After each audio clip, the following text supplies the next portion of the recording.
We're here for another episode of Snake and Banter. Our guest is a return guest. He was on an episode last year, which suspiciously was right around the time that we were working on land together. There's no sort of, it's not an insider community. Yeah, by the way, Esports 100% is about who you know. Now you see, by the way, Ne0kai, I tell you one thing when I was young that people said, and then you just think, some boomer thing, what you talk about. When people tell you to network, bro, networking is everything. By the way, as a random aside, it's even why when I do podcasts, by the way, sometimes with smaller people, obviously now Maui's huge, but when you first started the show, he wasn't massive. Tech Girl had done a few events, I always tell the people I do the shows with like that. That's one thing actually is like a side product of doing content, by the way. You're going to, ideally, don't just do the show with the person. Add them all on the apps, if you ever need an interview, you can message. Actually, low key, networking is everything, right? I mean, you had to get that connection with Anders and stuff. Now you're doing a bunch of the events. Also, now you actually do the events. There you go. Congrats, you're not just a tier 2 online merchant, right? Yeah, I've always joked that I'm a bang average commentator, right. A pretty good networker. So I think that I would have to agree with that kind of 100%. So I think it's cool to be back. I'm glad to be back on it. Right. Well, obviously, we do let the guest start. So, what is good in CS at the moment, mate? I wanted to start by talking about the Mongols. I think it's a topic that obviously is a big conversation right now, but I think it's probably now no longer a debate that I think, at least in my opinion, are the best sort of Asian Counter-Strike team of all time. And, for me, I've not been around in terms of the historical knowledge, especially compared to you guys. So I don't know as much when it comes to contextualizing the depth of the scene. But, when I've been looking and do my research around it, the contenders being the WMF, the We Made Fox side back from 1.6. And then there was another team even before that as well. I forget the even name now, but they were back in the 2010s winning S tier sort of events. And I want to talk about kind of the Mongols at the moment being sort of what their run has looked like for the last year. This is a side for me that I've looked kind of continuously fantastic. I was covering them back when kind of, I guess the core was different back then, but I've been following this team for a long, long time now, doing a lot of kind of the tier 2, tier 3 Asian Counter-Strike scene. I've been kind of, I think now on Asian ECL, for example, for the last 4 years. So this is kind of even before the Mongols were really taken off back in 2021 when they weren't even really in the picture. And yeah, I've been liking what I've seen from them. Oh, WMV Teamwork was the other team I was thinking of. But yeah, you look at the Mongols now and their continued growth, and I was looking, especially when they won EWC, which is obviously one of the big topics. They're the first Asian team in CSGO/CS2 to win a big event, which is first and foremost awesome to see. We've had a couple of close calls and a couple of teams that have made decent runs, but nobody's been now for the last sort of 10 or so years, if not even longer, anywhere near the level that the Mongols are playing, especially for the age that these guys are at.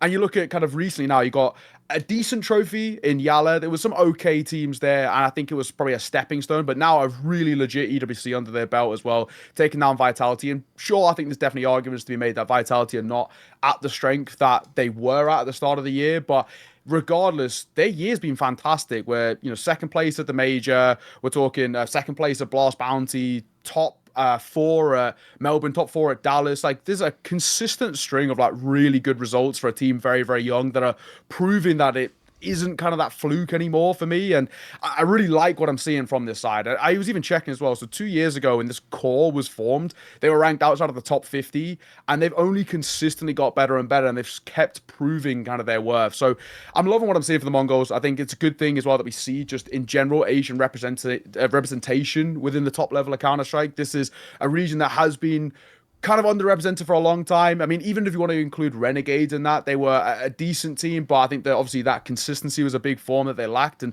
Mongols are now proving it. And even previous teams like Vici and Yatailus and whatnot, they never were able to really crack in towards where the Mongols are now. They're a legit top 3 team currently in the world, especially ranking wise, and are looking sick for me. And I think this is a position where they can actually keep building on this, again, coming back to how young they are. So I'm loving what I'm seeing. So for me, a good point is the Mongols being the best Asian team of all time, and also as well, it's really good just for the Asian scene as a whole to have a representative. And we've seen what it's done for Mongolia as a scene, but also Asia as a whole as well. Tournaments cropping up, a lot more viewership coming through every single tournament. It feels like even just the VWC just now, they just broke again for the 4th time in a row the Mongolian viewership record. It was a tenth of the population were watching, a lot of which as well were in person in Ulaanbaatar, in kind of their square, watching it until like the early morning. So you can see what impact it's having on the country. It's becoming a worldwide thing. Even when I was there a few months ago in Mongolia, we just walked into a random internet cafe and there was quite literally like 200, 300 kids all playing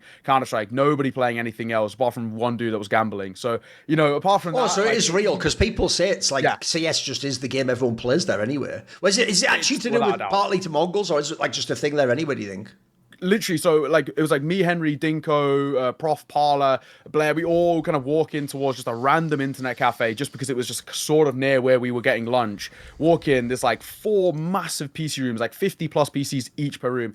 Everybody's playing Counter-Strike, and I'd say more than half of them are wearing MongolZ jerseys as well. You look around, and it's like, even there's like a bit, like I caught on a bit of a vlog where it's like I was filming these 5 guys playing CS, just random 5 guys that were just there. All 5 of them had MongolZ as profile pictures. Like, it just is just now what is a big thing for them. You see as well when you're walking around Ulaanbaatar, it's like Mzinho kind of being like the poster boy for like an internet company, and like Senzu being like a mobile phone company. Like, they are just a legit sort of celebrity factor in a way in Mongolia, and it really has become a big thing. And even like their president was watching them win EWC the other day from home, and that video got kind of shared around sort of Asian channels, and they don't really use Twitter as much, but it was like a big video that got shared of like their president celebrating them live winning EWC. So it's pretty mental, like how big it's got for the scene. But also, I was in China like a few months ago doing like an EWC qualifier, and even then, like speaking to some of those teams as well, they're saying that like because of the Mongol success, their region's now not being seen as a bit of a joke as it was in the past, and like even the tier 2 guys feel like they've got legitimized, and when they're competing and people are actually showing them respect, they're getting a lot more practice, opportunities to come over towards Europe to boot camp properly and get the scrims that they want, and they kind of equate a lot of that to how well the Mongols are doing and showing that this region now is legit. So I'm loving what I'm seeing for the Mongols, basically. I mean, first off, I feel like the Mongols and what they've accomplished as becoming an elite team is extremely impressive, because it actually feels rare that you get a team where the progress is so linear, where clearly at the beginning when they were IHC, they went from being qualifying for the majors already good enough, maybe they win 1 game when they're at some of these majors, to then replacing a couple of their players, most notably the Bartek for Mzinho swap, where it was just such a gamble to bring in his brother or his younger brother, and then they actually get better, and it feels like they're just consistently improving. So seeing consistent improvement, the people that I have to credit most are generally the IGL and Blitz, and then the coach in Mara. I don't know what he's bringing. They've even kind of remarked on the fact that he's not the most tactical in-game leader. I feel like more of it is probably coming from Blitz and Techno, but then also on the individuals for being able to receive that sort of information or being able to learn on their own enough to improve. I will add some caveats now, though, because I think the distinction is important, even though culturally we see East Asia as a completely separate region. I think the debate is still out if they're the best Asian team ever. I mean, Gambit technically is an Asian team. When they won the major, they had a Kazakh flag behind them. Even on HLTV, if you look back at those grand finals, I mean, Kazakhstan is in Asia, but like culturally, I think we perceive Kazakhstan more like Eastern Europe, just because politically they are as well.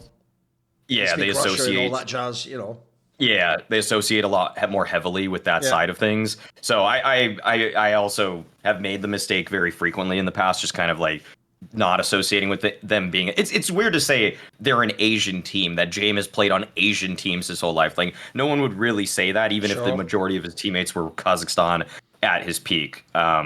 So, well, maybe not the Rio Major, of course, but you know what I mean, for Vanguard and the Gambit roster, or those kind of rosters back then.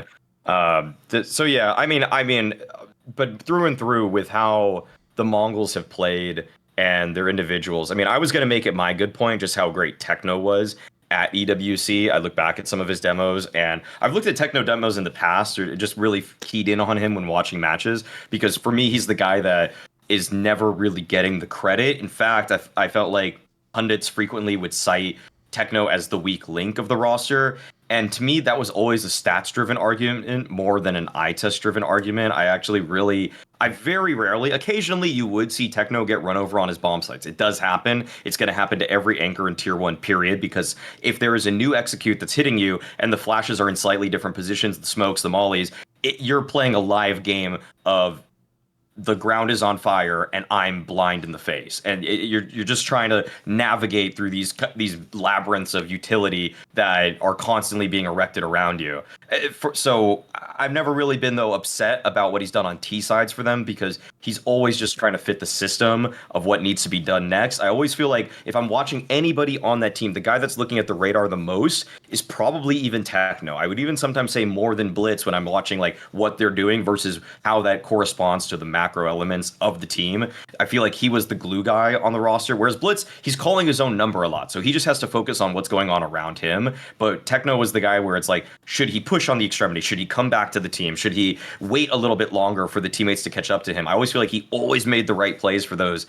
So rare that you see him just run out. Like, I think the only instance I really remember in recent history of Techno just being bad was kind of when all of the Mongols were collapsing against Vitality in the grand finals. And then you could really point to any single one of those players having bad moments. Like, everybody was just throwing their lives away, walking through a smoke when they shouldn't. Like, they were clearly shook. Like, that's why we talk about pressure to this day regarding even the best teams in the biggest moments, because pressure can affect everybody differently. And we saw the capitulation of the Mongols on the biggest stage. But for them to even reach that stage, to beat, say, FaZe, Pain, and to now consistently beat elite, well, Vitality, I'm not going to say all the elite teams, but to beat elite teams around them. I guess Aurora's elite, so yeah, they beat Aurora, they beat in the Vitality twice. They look like a team that's a surefire pick to make it to the top 4 of every tournament now.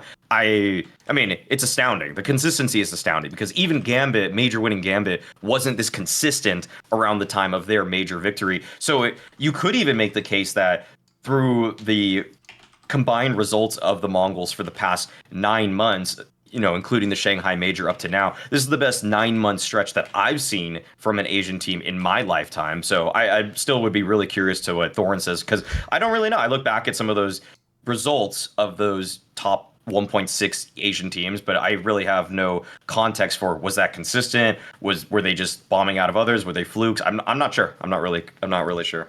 I will say, I know what he means colloquially when he says in his lifetime. All of these things happened during your lifetime. Yeah. You weren't born in like 2012 or whatever. My professional lifetime. My professional lifetime. I know what you mean. Especially you basically mean you followed the game. It's all good. No, the problem is this, right? Essentially, I will actually make, probably quite soon, maybe even by the time this video's come out, I will actually do a video on my channel. It's just an obvious one to do, about like shadow boxing, basically the Mongols' accomplishments this year against the greatest teams. Because spoiler, yeah, they are all from 1.6, all the teams that are the contenders.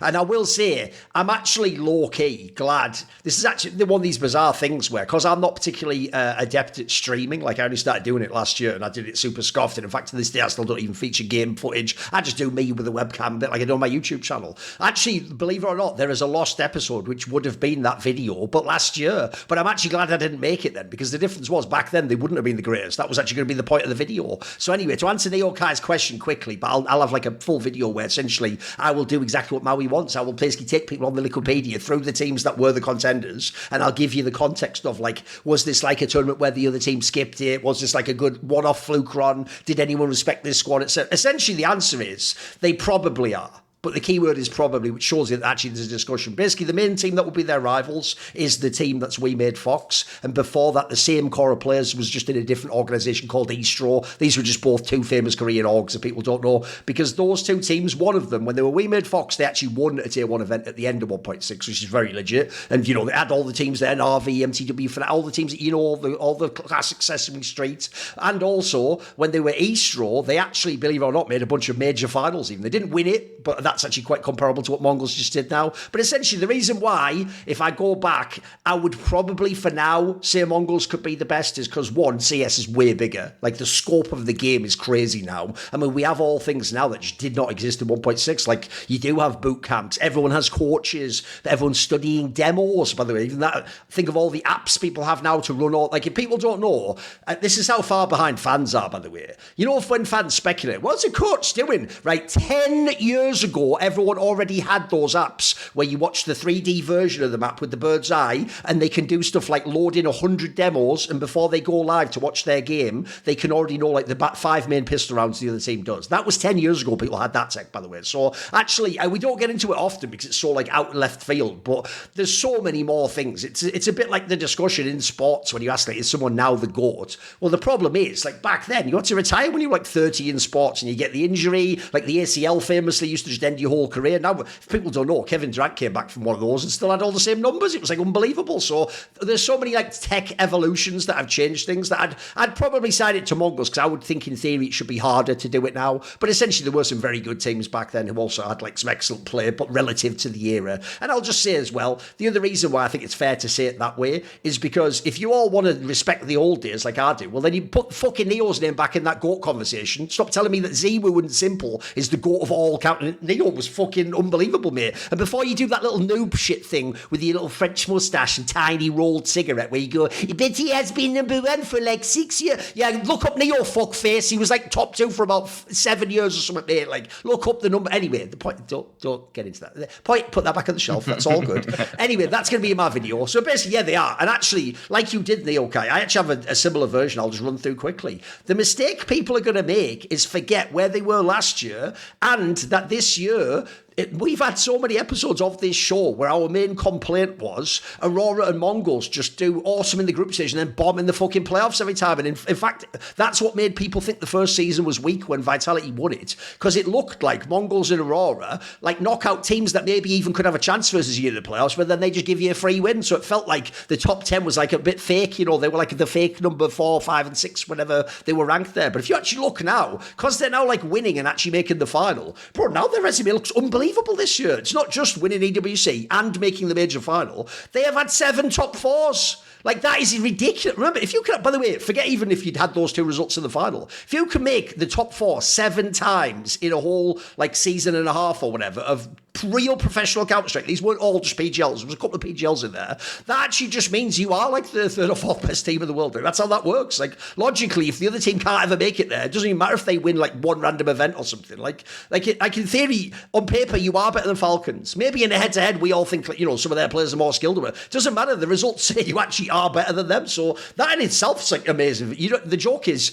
we're contrasting them with all of history. Like actually in the very here and now, they probably are like the 3rd or 4th best team. That's a real status. In fact, the teams that actually I'm more interested to see them play now, because by the way, there's another detail. Yeah, the problem was after the major, someone ran the stats and there was they had a very unfortunate fact, which was they were terrible versus the top 5. Like the ranking was, I think they won like 3 maps or something outrageous, and they barely ever beat the top 5 basically. Well, now they've beaten Vitality twice in a row, and they've won something like 4 of the last 5 maps. In fact, if you add in the major where they lost, they've won 5 of the last 8 maps against Vitality. Bro, that's the team of the year. Like, no, everyone else is like lucky to get a map off them or like have a chance to beat them. So there's another thing. I also think if you're the same people going, Vitality's really falling, they're only losing to MongolZ.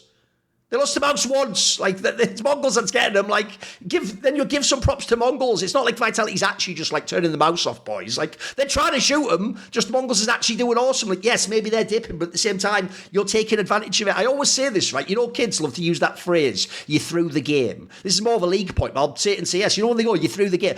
It doesn't work that way. The other team has to be good enough to catch it. There's the analogy for you boys. There's plenty of teams that throw in the game, but they fucking win anyway. The joke is Vitality tried throwing 1 million games in season 1. They're just so good they would trip over and win the game. You know what I mean? Or like ZywOo would accidentally click his mouse and get a 3K and then the game was won. Like, that's the nature of being elite. So when you're someone like MongolZ who used to come right up to the line and then lose all the time, it's a big deal to win these matches actually. That is actually progression. And I'm with you, because the key thing to me is this. Not only does that establish like consistency before these awesome results now, which is maybe form, and we'll see how much that lasts. But crucially, yeah, last year, they were group stage merchants, guys. Like, actually, they would barely... They used to do the same thing, but at a low level. What they'd do is they'd fuck up your group stage, and then they'd lose to, you know, whoever, and then that team would go to the playoffs, and you'd be like, what the fuck? I would beat them in the playoffs. It's like, you didn't beat the MongolZ, though. I mean, remember, last year, everyone laughed at Spirit because they lost to MongolZ Pro. Like, that at the time was like a joke team to lose to. Now that's fine. That's not even that big a deal. So, and then lastly, I'll just throw this out there, and I'll do a little rundown the play. First of all, one thing people have missed about this team, actually, is, bro, they actually, on paper, should be one of the best Mirage teams in the whole world now. Look at the results they have. By the way, they beat Vitality every time on that map. Like, that's pretty, they're cooking on that one. That's pretty legit. And obviously, that is, in theory, remember, the most played out map that everyone, well, in that case, they've nailed the fucking meta, haven't they, mate? Because that map, they're looking awesome on their T-sides nailed. Also, for the players, I do think you see evolution when you just think of all the 5 players. So everyone knew, like, on paper, with the eye test, you can see Senzu's unbelievable, right? Bro, he was like some Stound level choker until about like 2 or 3 months ago or something. Like, this guy used to routinely, not only like fit, he just bottom frag the fucking match in the playoffs. But you see, when he's on his game, but I told Bowie this last year, it's obvious when this team gets good, this guy's going to be the top 20 player. This guy, like, if they do what they do now for the next few years, he's going to have that thing where he's going to be like top 20, top 10, by the way, if they ever keep this sort of a run up. Then you have people like, here's what it gets interesting in their team, though. I do think they have like one of those interesting squads where it's like people cover each other's weaknesses. Like, I actually think if I had to pick the real second best player, I would probably pick Blitz, because I actually do think the way he frags is really fucking sick. And he doesn't seem like he has any choke in him, by the way. Whereas to me, 9-10 is more like that AWPer where it's like they win. They're like a Brokey AWPer for me. I think he wins you rounds and he does crazy plays, but first of all, he has a little bit of choke in him. And then secondly, the reason I only say a little bit, not like Senzu is, I just don't think he's as good as ZywOo and the rest of them. You know, it's not here. He's just not as good. You haven't got an option there. There's all the fucking players to come in who's some insane Mongolian AWPer, is it? So it's fine. And then the other two are the ones people always forget, because I agree, actually. The Techno guy looks so obviously to me, Maui, like he's the Magics of their team. And his job is like complement the IGL and then do the other things and then do all the bullshit that all the other people who are 20 don't want to do in the team. And then if you think about, like, the weird thing to me was that the actual angle late last year, as they made that run at the major, that looked like it was going to be, is it looked like it was going to be that Mazinho became like a fucking fragger or something. He actually didn't. That was just like a brief period. He went back to being like one of the lesser players. But then in the meantime, the others sort of blossomed. And now, yes, you have a world where, look, I will say this. I have one minor rant. It's only going to be like 10 seconds. It goes like this.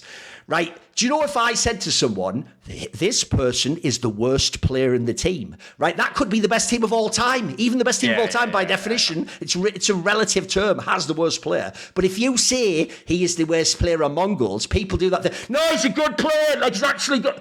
That's not what we're saying, are we? That's not what we're saying. So, unfortunately, and also they do the other thing that really tilts me, Maui, as someone, one, autistic, and two, who loves the English language. They go, stop saying that Techno is one of the worst players in MongolZ. He plays a huge part in their success, right? If you know what the word huge and part mean, they can't all be playing a huge part. Otherwise, no one's playing a huge part, are they? Think it through. It isn't playing a huge part than Blitz and Senzu. He isn't, is he? So logically, he's not playing the huge. So he's just playing a part. So anyway, the point is, they are just role players. But I will give you this, bro. That performance at EWC actually is even better than the Magic's one, because Magic's was only in the final, boys. Like, he actually, no joke, was carrying, and his stats are unbelievable for a role player. Like, this is a guy who normally is like a 0.6 KPR, 0.5 KPR player who got 0.8 KPR and was actually shooting the best players in the head. Look, I don't think it'll be like the Magic's one, I think. You don't think you'll see it again, but it was insane. I'll give you that. Like, that's one of those rare times where that isn't like back in the day. If people don't know, Taco once won an MVP in SK, but his stats weren't even as good as you can imagine as Cold Zeros. It's just that they were way better than what they normally would be. He was like a role player and suddenly had decent stats. So that wasn't that. This guy actually was the MVP. I have to say, you have to give it to him. Look at the roles he played and how he fragged. It might never happen again, but the point is that's for that tournament. I think it's legit. So, by the way, that's a great final point because, bro, if what for me is the worst player on their team, and I do think it's between him and Mazinho, but if the worst player on your team can get MVP of a tier 1 event, even in a fluke, there's something going on there, mate. Like, this isn't just like, because think about this. Normally, when you're a team from a smaller region, it's more like, right, there's 1 or 2 good players here. I'm going to be a fan of that player, but actually, if anything, I hope he gets the fuck out and goes to, like, FaZe Clan or something. The actual whole team's actually pretty legit, which to tie back into what you guys pointed out is, that's why actually, whatever else he did, whoever it was in this team, whether it was Mara or Blitz, who really did come up with this mastermind plan to kick out all the established players and get a team with an average age of 20 and then think you're going to go like head-to-head with tier 1. By the way, that probably should be like a fucking documentary or a movie or something. That sounds mental. That's like an insane ballsy gamble to go for. And then it worked. Like, mad props, yeah. On this, I think it's a good point, but there's no negative. Right now, everything's got all fucking arrows are pointing up, right? This is the best it could ever be, pretty much. Also, just insane, even though I don't think EWC is the level of Katowice and close, still is a huge event in terms of money. I can tell you, by the way, just the money alone, a lot of teams want to win that event, of course.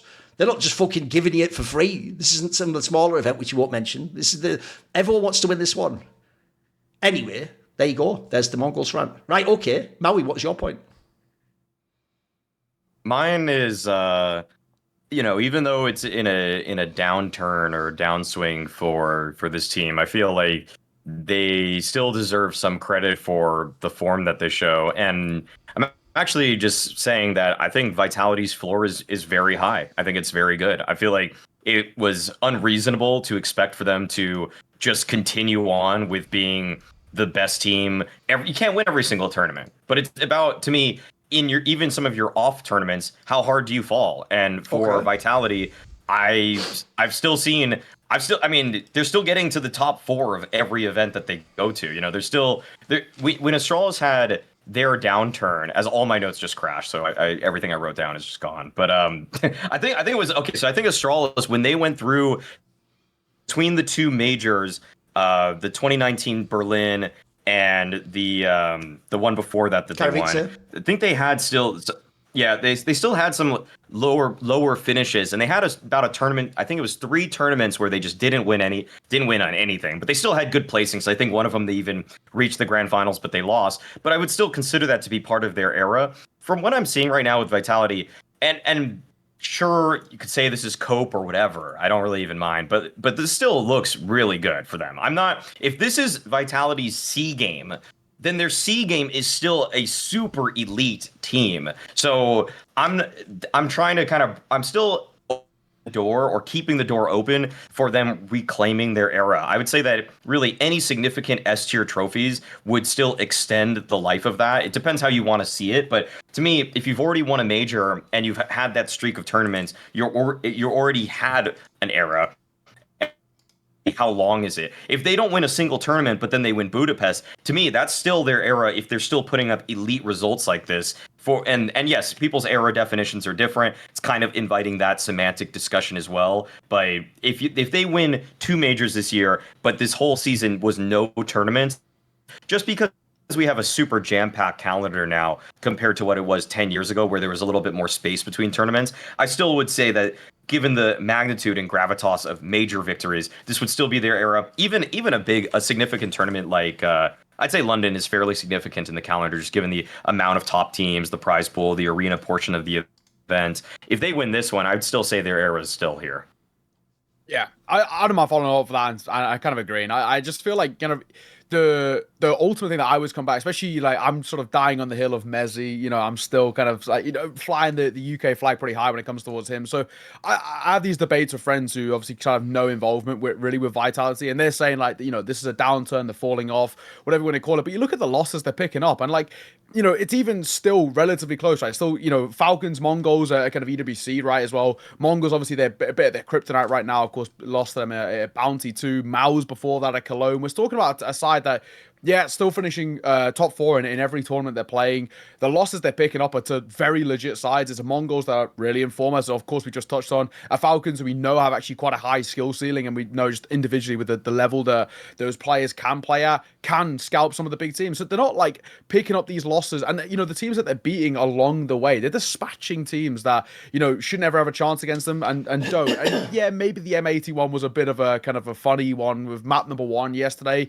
not going their way, but the response was really kind of what Vitality are all about. There still is signs of weakness there, but the fact that this is a side that are in their kind of like worst quote-unquote form that they've been in for kind of most of this year and are still going to every tournament, and no matter who you ask, even if you're the biggest Vitality hater, you still have to consider them as a favorite in some regard, or at least in that debate for a top 3 of every tournament they're playing against. That for me is pretty damn legit, like of where this side I just don't think have that much to worry about. I think, unless Spirit go on an absolute tear as well, this is a side that should be revered as kind of the top team of the year towards the tail end. Like you kind of saying as well, Mari, just one more trophy for the end of this year, and I think it more or less cemented. I think they've won 7 big trophies, we're right in saying. This year so far, Spirit have won 4, so unless Spirit go on an absolute tear, it should be Vitality's kind of, quote-unquote, them being the best team and the era, however you want to define it. this is a side that for me are still looking pretty unreal. I think, yes, they'd be weaker, but there's no way they're going to keep up that level where they went, 37 games unbeaten, barely dropping any maps as well along the way, scalping all the closest competition around them without really breaking a sweat a lot of the time as well. Bar, of course, we saw those Falcons kind of best of fives that were pretty long and arduous, and there was close moments there, but some of the other best teams around, like MongolZ, they were putting away quite nicely, and you're looking at this side for me who I just feel like at the moment, yes, it's been a downturn of what we expect out of them because we've just got so used to, I think, them going into every series, winning without really looking like they're having to expend too much effort and going into every competition being the only favorite. And that's kind of how it was at the start of the year. Generally speaking, it was like, it'd be sick if Spirit or Falcons or MauI's can compete, but they're against Vitality at the moment where, yes, now maybe they're entering the conversation, but it's sort of weird. I feel like at the moment, I've seen, especially the narratives from similar people and, from Twitter, which you shouldn't always kind of read what people are saying on Twitter, but it's like people at the start of the year saying, I hate Vitality winning everything. It makes tournaments boring. And then when Vitality lose, it's like, well, Vitality are now losing. Like, this is like not fun anymore. And it's like, you can't win both sides. It's like, I think personally it was always good at the start of the year having Vitality being this side, like we had with the Astralis era, where it's like going into every tournament, this side should win, and they're a cool team to scalp. But when it does happen, it's a big news. Everybody talking about it all over the socials. Where we're at now as well is also kind of interesting. We've got like 3 or 4 teams at the top end who can win tournaments and have the depth and the strats to be able to do so. It's an exciting time, and I feel like people can never be happy with kind of where they're at. But I agree. I like what I still see from Vitality. I still think they should come into every tournament and have the ability to finish top 3, even if it's an off day, and I guess stumble their way across the line as we kind of spoken about. So yeah, I still think coming to a Blast London, if they can win this, even that alone, it just re-cements them back into where they were. Yes, there was maybe a speed bump or a hiccup along the way with a couple of kind of top 4s, but that's still fine. I like the framing, definitely, because I also think the same thing. I think that, like, for example, I just did a show. It's already on YouTube. You can watch it. If you go watch the latest episode of The Double Swing, which is that King T and Yumi show, it's the one where what they do before an event as a preview is you each pick, but you do it like draft style, who your favourites are. You pick 2, and then you pick 2 of the underdogs. It's just based on seeding, by the way. There's like 8 favourites, 8 underdogs. And basically, the joke is, because I was the second in the draft, well, yeah, obviously the first pick that I think it was King T or someone picked, is they picked Spirit, unsurprisingly, because they're the team right now that wins all the events. So I even said, because I actually got to pick the order of where I go in the draft, because obviously then you're like, remember, if you know how a draft works, if you're not the first one, that also means you're not the last, though, to do the end pick, right? So the reason I purposely said to go second is because I know he's going to pick Spirit. I get to pick Vitality as the second pick. So you can't even then go, you only got the winner because they were first. I get to take them. The point is, after Spirit, there's no other team you'd pick. Like, you can have all the copium you want for how good MauI's is. They don't win tournaments. You can love the Mongols, but would you really, gun to your head, if it was the major tomorrow, pick the Mongols to win over Vitality? I don't know that you would. I don't think you would entirely. The difference is, put it this way, even as Spirit is winning tournaments right now and looks mega, what does everyone say? You don't have to play Vitality, though, right? Even though now it's actually starting to get so that's maybe not as true. Like, right now, it's the other way around, I say. Actually, Vitality, you need to reach Spirit and then prove that you can beat them. Then you can build your narrative again. But I agree. First of all, Maui actually made quite a shrewd point there, which is, bearing in mind they're still in the semis, the worst performance is semis. And in fact, one of the events, they even lost to the winner. If they just win this next event and the other ones, the era's still going, boys. Like, that is just a speed bump. I agree with Maui. That's not like group stage elimination. By the way, they didn't lose to like fucking, like Virtus Pro or something. Like, they didn't get humiliated. Like, the losses they've had is 2 of them are to Mongols. Well, actually, every fucking tournament, that starts to look better and better. That's aging awesome at this point in time. And also, Mongols were in the fucking major final. Yes, at the time, that was a fluke. Now it's starting to look like it was an omen towards other things. And then what is the other loss? The other loss is to MauI's. Now you're all going to go, well, what about that? First of all, I've told people I don't care about third place matches. That's not, you can't win the tournament anymore. History doesn't care about third place matches. That doesn't matter. And also, the one you lost was to Falcons, who you have to at least surely credit that in a game with no pressure can shoot people in the head. Like, that is probably the biggest strength of Falcons. So I don't even think these are bad results. Like, look, if you compare them to season 1, yes, there are issues. They are clearly not as good. But another thing people have missed, this is how you know, by the way, this guy has one of the craziest craziest defense squads ever seen on Twitter. It is the ZywOo factor. Bro, this is the point I'm going to make right now, which is going to sound like I've waited a long time for this, and I have. Right? You know those years, it's true. At the beginning of CS, I always say this, me and Maui have talked about it in other shows. It's not that ZywOo joined a Vitality that had bad players. They just weren't high fragging players. They didn't have good HLTV ratings. But the joke is, like, they'd all have, like, you know, like a 1.03 rating. But these were, like, you looked at the names, these were like the most legendary Counter-Strike players ever. The point is, that player can do something more than just shoot people in the head.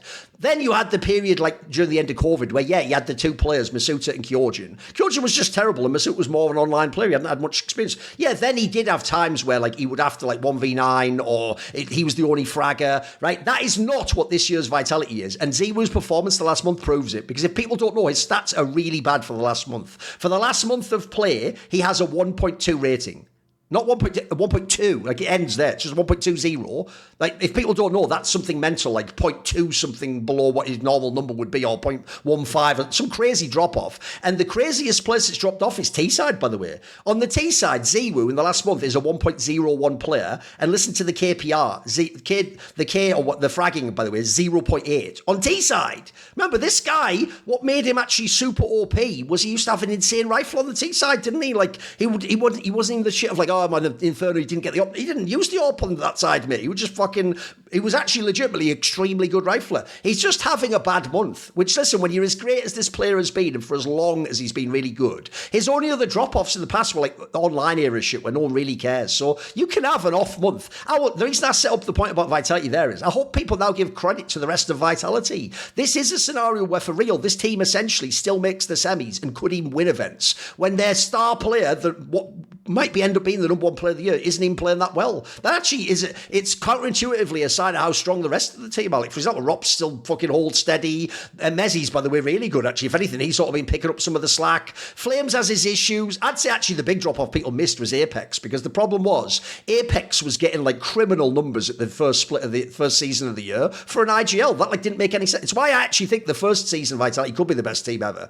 because bro, even Mezzi and Apex shoot your head off like you saw in the fucking major final. Like, that's ridiculous. That is like back in the day when Glaive could frag and the Zipniks won every clutch. Like, all of a sudden the fourth and fifth best Astralis players would get you too. Like, that's why they were so intimidating. So no, I think they're fucking fire, mate. And also, I'll just throw this out there, like, I feel like the real one that has caused this mini downturn and to second guess yourself and have these problems is actually that blast loss to MongolZ. And the reason I say that is this. Remember in the first season, there were a bunch of games where they were like either in the finals, they could have lost to Falcons a couple of times, they were on a game 5, they were on a game 5 against Mouse. They had a couple of series sometimes where they'd been like a close 3 mapper, but the key thing is they never lost in the first season. And what that does is it builds like this crazy mental fortitude where you don't think you're ever going to lose. But I actually do think that game at Bounty, where they could have gotten it to like the third map, they did a mad comeback on the second map against MongolZ, they were coming right back into it at CT side. Now, if they'd have gotten to the third map and won that one, I think that could have been the one that changed the whole mentality, and they might even just be the number one team again now. So I'm sort of with you. I think not only does this show how crazy good is this team when like their best player dropping hella off the stats means they come top 4, and even then they don't always just get blown out. It implies to me like they can be right back to number 1 anytime, mate. They can get their shit together. So we just start fragging people in. I expect him to. So, by the way, pretty easy stock to buy in there, isn't it? That's like Bitcoin going down 50k, but you just buy in, don't you? Like, you just assume it's going back up at this point in time. So, no, I'm with you. I think it's a banger. I think he actually is. I don't. It's the thing. If I'm in Vitality, it's panic stations. But if I'm outside of Vitality, it isn't. If you get the difference there, like they have to fix something inside the team, and there is something. Also, as I pointed out on my hot take point, so I'll say it here as well. It wasn't just as Apex said. He was trying to be polite in his tweet where he said 2 players are ill. I heard just straight up at EWC ZywOo was ill. Now, if that is true, just like back last year at Copenhagen Major when they said he was ill in the Swiss, if you're really ill, I don't expect you to play at the same level. Like, come on. That's just, you just have to be a human on that one, guys. Like, again, true, we can't know what ill means, but if you actually play badly and you're ill, I'm going to assume that played a part in it. I think that's fair to say. There was a really bad bug that went around. I mean, didn't Spirit also have something going on as well? I think Spirit, right? I mean, Harry just took a day off broadcast. You know, so right. Like it really for sort of whatever reason, a lot of the people that were at the Bounty playoffs just came down with some kind of bug. I don't know what it was. Yeah. Just slightly, okay, because I pulled up everything I had earlier. Yeah, go on. Just the clarification that even in Astralis' era, they still would have just top 6 finishes, not even semifinals finishes, and yet they would still bounce back because they won the Berlin Major, for example. So I'm just saying, I'm just trying to get ahead of the conversation in general.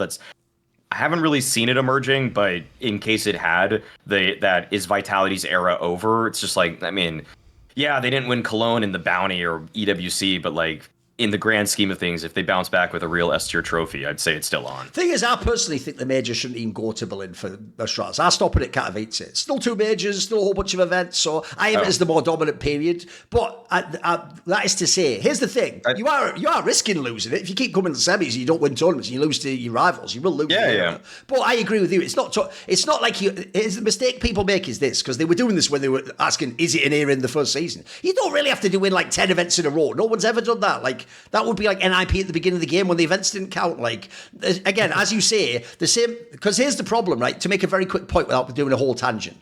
The issue you will always have, I'm not joking, it even happens in every sports debate, is when people have these GOAT debates of an active player against a great player, what they do is exactly what you just said there. They just actually forget what the great player they're comparing him against did. And so they make the standard impossible. Like, they really do make the standard in basketball one where it's like, some of the things they say, like, Michael Jordan didn't even do that, mate. Why, if he's your GOAT, then how can you judge the other guy if Michael Jordan didn't do that? Like, it has to apply to everyone. So I know what you mean. A lot of people talking about eras haven't actually studied even the Australis era and the ups and downs and who they lost to and how often they won the events. They didn't win that many events in a row, boys.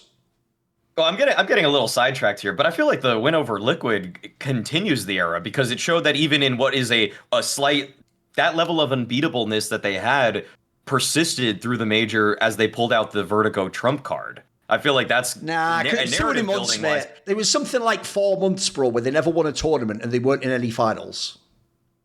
It was like around that much time, but it's just They were getting rocked by Furio and nobody's. Nah, that one doesn't count. That's some Doug Paul shit. You have to look that up online. Anyway, you don't need it, mate. You still did have like an 8 or 9 month era. Okay. If you want to say the peak of the longevity of their peak was from Cato to London, like, those between those majors. But okay, whatever. I'm not going to. So if they do what Australis did in that period between them, they do lose the era. I'll say we can disagree on that one, but that's how I'm evaluating that one. I'd say it's a 3 major era. 3 major era. That's what I call it. But bullshit. All right, it was a fluke. Anyway, my good point. I actually have to ask Maui a question because I don't actually 100% remember last week's episode, and God forbid I open a YouTube video while we're talking now. That'll be on masturbate live on. So anyway, I'll ask Maui.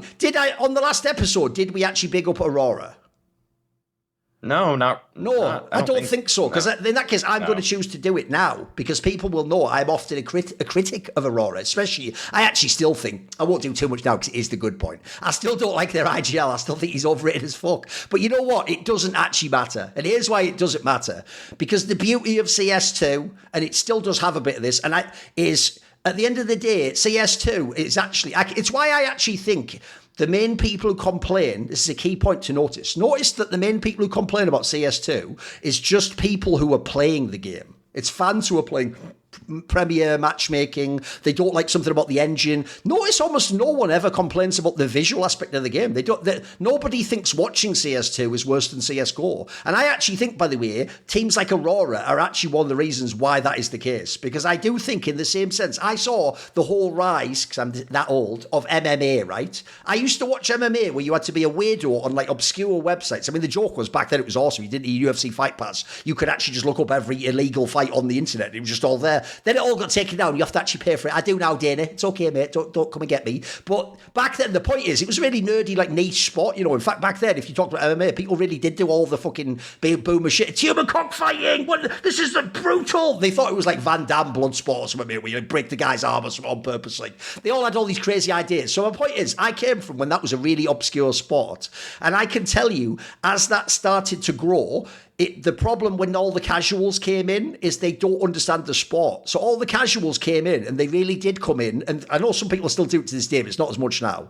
The sign that they got really cultured was when they understood what wrestling and Brazilian Jiu-Jitsu were. Before that, for real, you would go to a bar or look online, and once it started to get popular, there were, for real, all those comments like, why are they fucking just wrestling around? Stand up! Fight like a man! It was all that shit, right? So basically, what you learned is the casual fan in MMA MMA just wants people punching each other in the head. They want like Max Holloway's style of fighting, if people know, where you just brawl and you just like, you take a punch, you give a punch, but it's exciting, right? If you like casual CS, surely Aurora is one of your favourite teams. That is exactly what I just described. This team just brawls, bro. They are the ultimate like give a punch, no, take a punch to give a punch team. Like this team will just play brute force CS on T side. They will just play off their aim. They will just, by the way, one of my favourites actually is sort of like cooking again now is Woxic.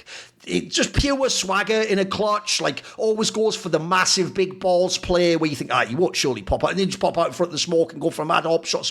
Like it's actually just a really, it's not. Here's the thing, it's not the thinking man's team. It's not a team that's super deep. I don't imagine I'm going to see a million breakdowns of all the tactics they're doing. But I think if you actually watch in CS2, where clearly T-side fragging, by the way, is a big deal, and actually having general rifle skill seems like a massive boon in the game. This team's one of the better teams to watch. Like this is a fucking exciting team, and they are peaking now. The reason why I'm going to give them props and put them in the good now is because all the obvious criticisms, like, think about this. They used to be Vertigo merchants. That map doesn't exist anymore. They used to be Anubis. Their maps aren't in the game anymore. Like, the fact they're actually doing it now, by the way, and I can tell you that last season they struggled to adapt to train. They've actually sort of like fixed their game. Even that implies to me there's some sort of growth's taking place there, because before, one, I could always, by the way, another team like MongolZ that was a playoff joker, I could always guarantee these motherfuckers were going out in the round of 6, because what you used to do is this, and they used to be one of my favourite teams to bet against, by the way. You wait till they beat teams in the group stage so the odds go crazy to them, and then you bet on the underdog all day long because they just choke the game.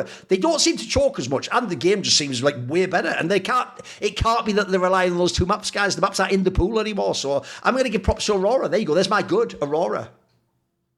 I think that will shock a lot of people in a way as well, so I kind of vibe with it. But no, I mean, I was there for 2 of their games, like in the crowd at EWC, and especially that Falcons one. They're legit, man. I think this is a side that, like you said, I mean, we've got so much, especially now.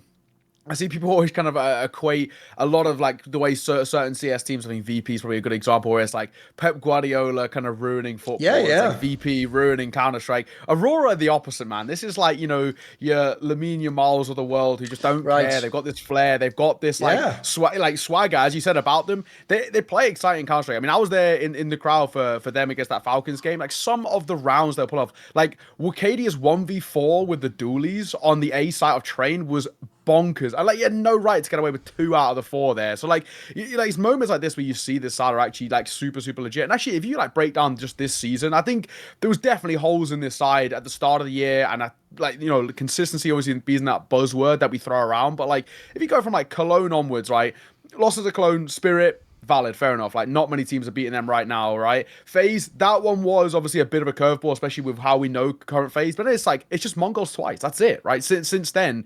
And, you know, this is a side for me that actually are starting to show that there's real depth about them. They're changing up the map pool, as you were kind of touching on. Of course, especially that Vertigo was such a big knock for this Aurora, of course.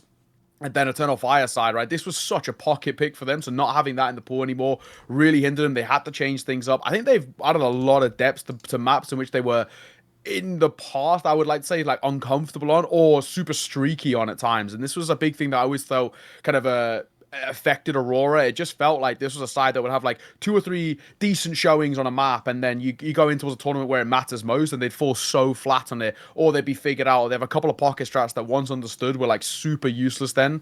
Now it feels like there's real depth in this side, so it feels like everything's starting to click. And Torres, as we saw, kind of showing his sort of level again against Falcons, that was unbelievable. Wakadia looking really good. I still probably want to see like a little bit more out of Jota, but doesn't play the best roles. And, you know, I'm sort of used to then Jota back from Sangal when he was in the kind of the tier 1.5 and just being mechanically so much better than everybody else he played against, because it was sort of like at home, sort of, you know, part-time plumbers type vibe. Now when he's in this sort of tier 1 level, I think he's still showing he's got these moments. I want to see maybe a little bit more, but if we do get a little bit more, it comes back to the conversation we have about MongolZ, where it's like we're talking about their quote-unquote kind of weaker players in the numbers department, kind of like the 2 weakest, obviously Maja, Jota, but it's like if they can then start cleaning up the numbers, they become a super scary side, and they play such fun brand of Counter-Strike that it's hard not to sort of get behind them at times. When they're on, they're really on. It's such kind of like your FPL demon style of play, where it's like mechanically these guys are so brutal to play against. I mean, even that Maja 1v3 on the A side, I mean, like, again, that was a big round, mate. I won them again, yeah. Exactly, and like also as well, like you look at a lot of the other like top 15 teams, like who's actually like kind of giving that a go, right? A lot of teams would be like, I'm just gonna save it, like True. this is pretty cooked. I haven't got a chance here. They're set up, bombs dropped on the A side, no chance in hell. And I've got like what 17 seconds, I think, when he gets that first kill. It's like rounds like that is where it's like it's hard not to love this because like there's such a fun team to root for at times. Like when they're on, they're really on. I still think again, like coming back to like that consistency factor is such a big thing for me. Like if we can just clean up, like even if we're losing, but it's like, there's somewhat closer losses, I can still get behind it. It's like, okay, cool, we know where the ceiling roughly is for the side, but we've like massively elevated the floor. I think that's still the big thing for me, just getting that floor a bit higher for Aurora and not having this sort of massive drop off that we see. But as a whole, I gotta agree, I do like what I'm seeing from Aurora. I caught 2 of the games at EWC, super exciting to watch, especially that Falcons one was super fun. Yes. And this is a side for me that do just play like a brand of CS that it's hard not to root, not to get behind, because it's just so audacious, especially in the current meta, which is so stats driven, so numbers driven, percentage style Counter-Strike. Like this is just going back to like raw, I'm better, I'll prove it. By the way, I didn't even mention that. Actually, there's the other thing as well. If you are Xantares, bro, he actually outperformed the Falcon Super Team. He was actually like the best player of the server. Like that's big ball shit on its own. Right, go on, Maui. What do you think? I mean, I didn't want to interrupt our guest, but I did pick up on the fact that Ne0kai said he was in the audience. So turns out the Falcons fans are paid to be there. There you go. Yeah. I guess the thing with Aurora is that I don't know. I guess when I watch back, I mean, technically, what you should have done, Maui, game, is just said, you should have just said, who were you cheering for? That would be the fucking banger question. Who are you paid to? Ah, there you go. You was neutral. I thought so. Yeah, so you were. Okay. Unironically sat on my own in between both sections. So, because by the way, the joke is you can't win either way. If you say Falcons, you're a shill and piece of shit. If you say Aurora, then you just hate Falcons as well. Whatever. And also the Turkish fans will get you. So. The staff section, we had our own tables, so it was quite fair nice. enough. He would, if he sits on the Aurora section, he's fired for what he's doing at EWC. So that's unfortunate. But no, just kidding. Just jokes. I guess I watched it more in the context of Falcons choking some of those big moments to the Aurora players. So maybe internally I wasn't giving enough credit to Aurora for those. But I guess I haven't taken a close enough look at them to see if they've really updated their strats at EWC. But everything I saw from them at the earlier tournaments this year, or not this year, even this season, still kind of felt sort of like the same style where, yes, you guys are accurately describing that it was more brawly, that it's kind of like a 4-1, they're just gonna, even sometimes just all 5 of their players are just trying to push into a bomb site at the same time. They're not really, they're not really a finesse team, okay? That's why, even though the MongolZ and Aurora are both, national teams or whatever, they really play so differently from each other. Sometimes the MongolZ are trying to barrel into a site, but it's pretty rare. Usually there's a little bit more style or grace for what they're trying to accomplish in terms of just multiple macro elements working simultaneously to keep the enemies guessing as to what's happening next, or just, there's a lot more of a surprise factor. And Ne0kai's right. Aurora, they're pretty unapologetically themselves when they're trying to get into a round. They're just going to try to brute force their way through the wall that is being erected by the opposing team. I don't really get...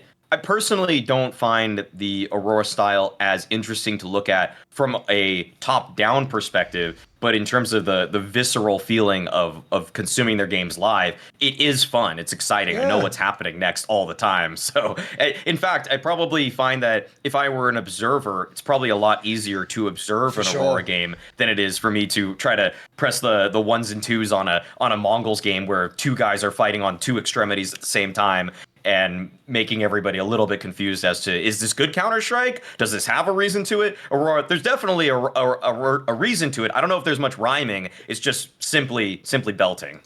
Put it this way, in the same way, I'll give you the analogy. When they used to have those flawed Na'Vi lineups back in the day with Flamey and fucking Zeus and Edward, who were all like questionable at times, and it really was just simple. And then Electronic was like his Robin to his Batman, but Simple had to carry the game. The best thing about it was, you knew on T-side, the motherfucking observer's going to be on Simple all the time, aren't you? Spoiler, when you do a game of Aurora, observer, watch Santares at the entry. Then when we get to the clutch, switch to Woxic. You know, it's fucking obvious, isn't it? Like on TT side, maybe find the right Jota spot on the right map. You know, like it is pretty clear. Because here's the thing. Here's how I can tell you that nationality shit does affect things. Anyone who wants to hate on Aurora, because they have really obnoxious fans, and like I don't know, maybe like needing a Magic fan or something. All you need to do is think of this for a second. Do a thought experiment. Like Maui's from NA, bro. If this was an NA team who played identically to this, I tell you what, you'd be a fucking fan of them, mate. You might criticize the style. Maybe not, but you'd be a fucking massive fan because here's what they have. Because they're brawly, they have a massive puncher's chance, is the saying from MMA. Like, they can get you and clip you. And the thing about that style of player, by the way, it's one of the most classic things in the history of Counter-Strike. That brawly Counter-Strike, unless you're an amazing team tactically and control-wise, you get drawn into that style. You start to play that style too, and it becomes their fight, to use the combat sports terminology. And I tell you what, when they draw you into their fight, that's why they can beat a Vitality or scare like a Spirit or so. Like the difference is, I think here's what's funny. I think in their own way, they're actually more intimidating to the top teams than the Mongols were. I think the Mongols seem more like you can watch the demo, you can get a sense of what they're going to do, you can just counter that. Maybe you're better players. Like, I actually think Aurora has like an extra spice to them that maybe people don't appreciate. Okay, right. Let's move on then. So Neo, what is your bad point? So my bad point is maybe a little bit of a kind of a wild one, but just hear me out on this one. So my bad point is I think that tier 1 talent scouting is actually like subpar. So this might sound a little rogue, right? But sometimes it does feel like a few of these teams. I can't remember. I think it might even be one of you two. Somebody did a really good tweet where they said, like, this feels like throwing darts in the dark, when it was about this Jacob to FaZe thing.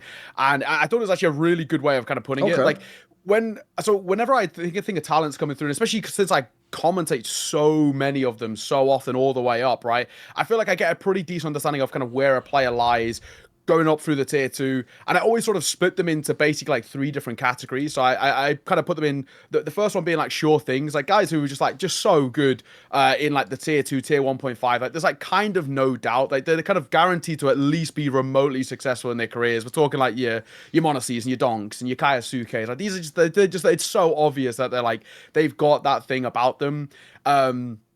And then, like, these are kind of like once a year type players, right? Who like kind of come out of nowhere, or maybe to a degree, and they're like, they change the game of Counter-Strike for the better. Then we've got kind of like the lots of potential, but like still like a bit of a gamble. Like, they've obviously got the mechanics, but have they got the depth? Have they got the ability to like fit into like a more of a role rather than just being like the hard carry on teams, as we've seen with sort of players? So I like kind of think of like MongolZ, for example, or like Molodoy, or like Grix, right? These are guys that like in tier 2 and tier 1.5, these guys were unreal, like untouchable in most of their games in tier 1.5/tier 2, but into like tier 1, like there still might be like a bit of a lack of depth going long term, and like just got to make sure that they have like the right people around them, and thankfully kind of all these guys to some degree do. Like, super talented, no issues. They shouldn't have issues in tier 1, but like could potentially struggle to get acclimated to the I guess scene in a way at that top level, because it's a whole different ball game to like playing at home, playing in the comfort of your own room compared to big lands with tens of thousands of people, etc. And then the last one being like the why we picked this person up. And I think like I think a decent example that I always throw out there, maybe people debate this as like Ultimate. Like, I've been covering Ultimate for like years in tier 2, and he was like so average on like teams like Illuminar, which I caught that team a hell of a lot. Nom even before that as well, who were like, if I'm right in saying they were like an Israeli team, then they went international. He was playing with that team for a while. I look at him, or look at like Kersey, for example. Now, generally speaking, my rule of thumb is like, if Ash says he's good, I kind of believe him. Ash is pretty on it with these things. But like, I'd covered Kersey, and he didn't pass the eye test for me a hell of a lot. So when I saw that pickup, it was a little bit rogue, and I'm still yet to be proven. Sure, as of very, very recently, it was great. But like since he's coming towards his team, he's obviously struggling to get acclimatized to it. And then even right now, and kind of where this point started for me was like the Jacob pickup for FaZe. Like, again, this feels like there's like I feel, at least, I'm not saying I'm a better scout than what these people have, but I feel like I could suggest players that are at least a little bit more tried and tested, proven, or just better generally at the same level that these guys are. And I know there's a lot more that it needs to be brought to the server rather than what's in the server, like external factors, whether they fit into a team, whether they gel in towards the roles, and all this stuff that I obviously have no insight in towards. But sometimes I look at some of the pickups and I do just get a little baffled by it, and it feels like we have seen a little bit now where it's like I think the teams are going away from what in the past used to be, right, this guy used to be good, let's bring him in and see if we can get him back to his best. And now it's going the other way where it's like, well, we don't have no idea what this guy's actually going to be like. I'm going to take a bit of a gamble here. And a lot of the times it's now not starting to not really work out for me. We've had the sure things, but they were always sure things. I mean, Yimfat's another great example. Like Mauisnake's team was just so dominant. Like there was like no doubt that he was going to be absolutely fine, especially in his sort of specific roles. Donk as well, you know, same thing where like for him, like, you know, like he dominated the academy scene and the tier 2 scene for so long that it was like no doubt. But some of these pickups, it's like, you know, you're looking at even in particular Ultimate coming in, he's like it's a big change for him. Like he's gone from playing basically primarily at home sort of then to like having this big change in towards an NA scene, having to a lot more in terms of what he was primarily doing on Illuminar.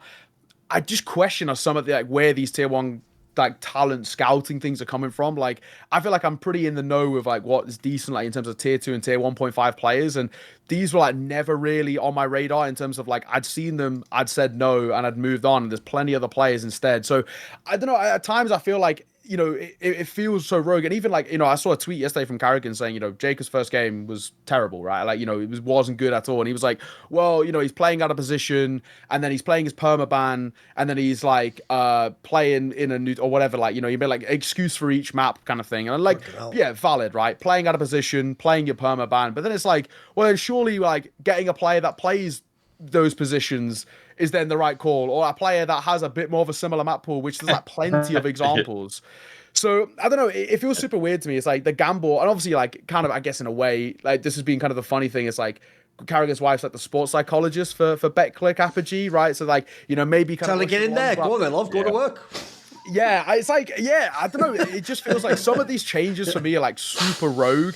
And I know it's only one game, and it's really easy to be like, well, look, one game, he was shit. So therefore, and I know he's not. Like, I've caught him on BetClick Apogee, and he's fine, right? This is a guy I think actually is really decent, like decently talented. But like, do I think he has like that, like, factor of being like a proper star? Like I've not seen any of that in the like year that I've been casting this guy. I've done at least like 15 different games of his across the span of like the multiple teams he's been on with kind of the Polish scene. And yes, he's still young and he can be molded and he's under one of the best IGLs of all time, yada yada. But man, I don't know. I just don't understand where some of these like tier 1 talent scouting comes from. It does feel like they're like just taking random gambles rather than either players who are proven and then maybe taking a bit of a step back, which is plenty of those now in tier 2, or players that have just proven it over a much longer period at a much better level. Like there's so many tier 1.5 players that I would value higher and I think would slot into a team better and have been proven to be like good teammates, really valuable assets. I think, you know, even looking towards VP and some of the changes they've been making as well, it's like I can think of like 3 players that would just be better for VP than the players they're picking up. It looks like they just went for names, right? Yeah, exactly. And this, I think, at times happens. When I was like kind of starting off in my career-wise, it kind of felt like a lot of the time we'd see players who were past their prime being brought back, trying to get that last 10%. Now it feels like, at least recently, we're starting to go the way. I think a good example as well is also like even like Klim going to MIBR, right? This is a guy from G2 Ares who are terrible. And now, granted, Klim is actually pretty valid from what I've seen in terms of I've caught like 3 of his games. I've watched a few demos. He's crisp, but like this is such a big change. And again, coming back to the thing, it was like it's a huge risk. And for MIBR, surely there's plenty of other players that we could kind of lean towards that might value them. So yeah, as a whole, I don't know. I question a lot of these big ticket, big name organizations where they're like getting their talent scouting from, why they're choosing certain players when, I don't know, it feels super rogue to me. And as someone, whoever it was, put it like throwing darts in the dark. What do you think, Maui? I mean, I don't think the answer is as complicated as you would hope it is. It's that their manager for FaZe is Eddie, who, great guy, seems to always bring a great attitude to the space, but don't think he's really tapped into Counter-Strike. I think he's more so just letting the people on the team. It's kind of like, it's kind of probably more like, you know, akin to Joka Steve on Liquid. It's like blaming these guys is kind of a fool's errand. Like you're not. I'm not looking to Joka Steve or FaZe Eddie to be the guy that's making these crazy GMing moves for the roster. Even though Joka Steve has more of a background in Counter-Strike than Eddie does, and Joka Steve has more of a background in CS than I think even most people probably assume he does. He played Invite and Source, and I think I'm not sure actually how competitive he was at the beginning of CS:GO or anything like that. But at the same time, it's kind of like from my understanding of Joka Steve's career, it's kind of like it's kind of like Moses's career as a player. Like it was kind of that level early on. I'm not, and maybe that's not 1-to-1, but I'm just giving an example here. He did play pro. Let's just leave it at that. Credit. Bro, at the low level. Yeah. So I mean, I think that I think that that's really just the case, though. So a lot of what the top teams do is still not the most refined process of looking through the weeds to try to find the perfect match from roll to roll, map to map. Sometimes you get these really cool pickups that I think actually go a long way. I think, for example, like on the flip side, like MauiS is a great example where when they went from Frozen to Brolin, I think Brolin was very underrated by a lot of people. But if you looked spot to spot with Frozen, it almost was a perfect match, which is something that's kind of rare because on some maps he played star rolls. And some maps he played kind of the harder, like the hard bomb site, like Aeon Mirage, for example. So it was kind of rare to get a guy that just fits so seamlessly into a team, and now obviously changed ever since. But for a lot of the teams like FaZe, they're kind of running themselves in more in the old school fashion, where it's that, hey, that Jacob guy at Bucharest, which we played against, was pretty sharp, and he also at that tournament was the reason that they beat Mongols. Like Jacob just destroyed Mongols, was his best and game he easily. was very good against Astralis. So it's just like, if he was able to do that to the tier 1 teams, sure, we beat him, but we gained respect for him because he was at this LAN. So we know, and I think that going out and getting a guy that is at least LAN proven is probably the bare minimum to join a team like FaZe, where hey, maybe the LAN or the arena portion is something that'll be a work in progress, but this guy can beat elite teams on LAN, and if he's in my system, I can do better with him than Apogee did.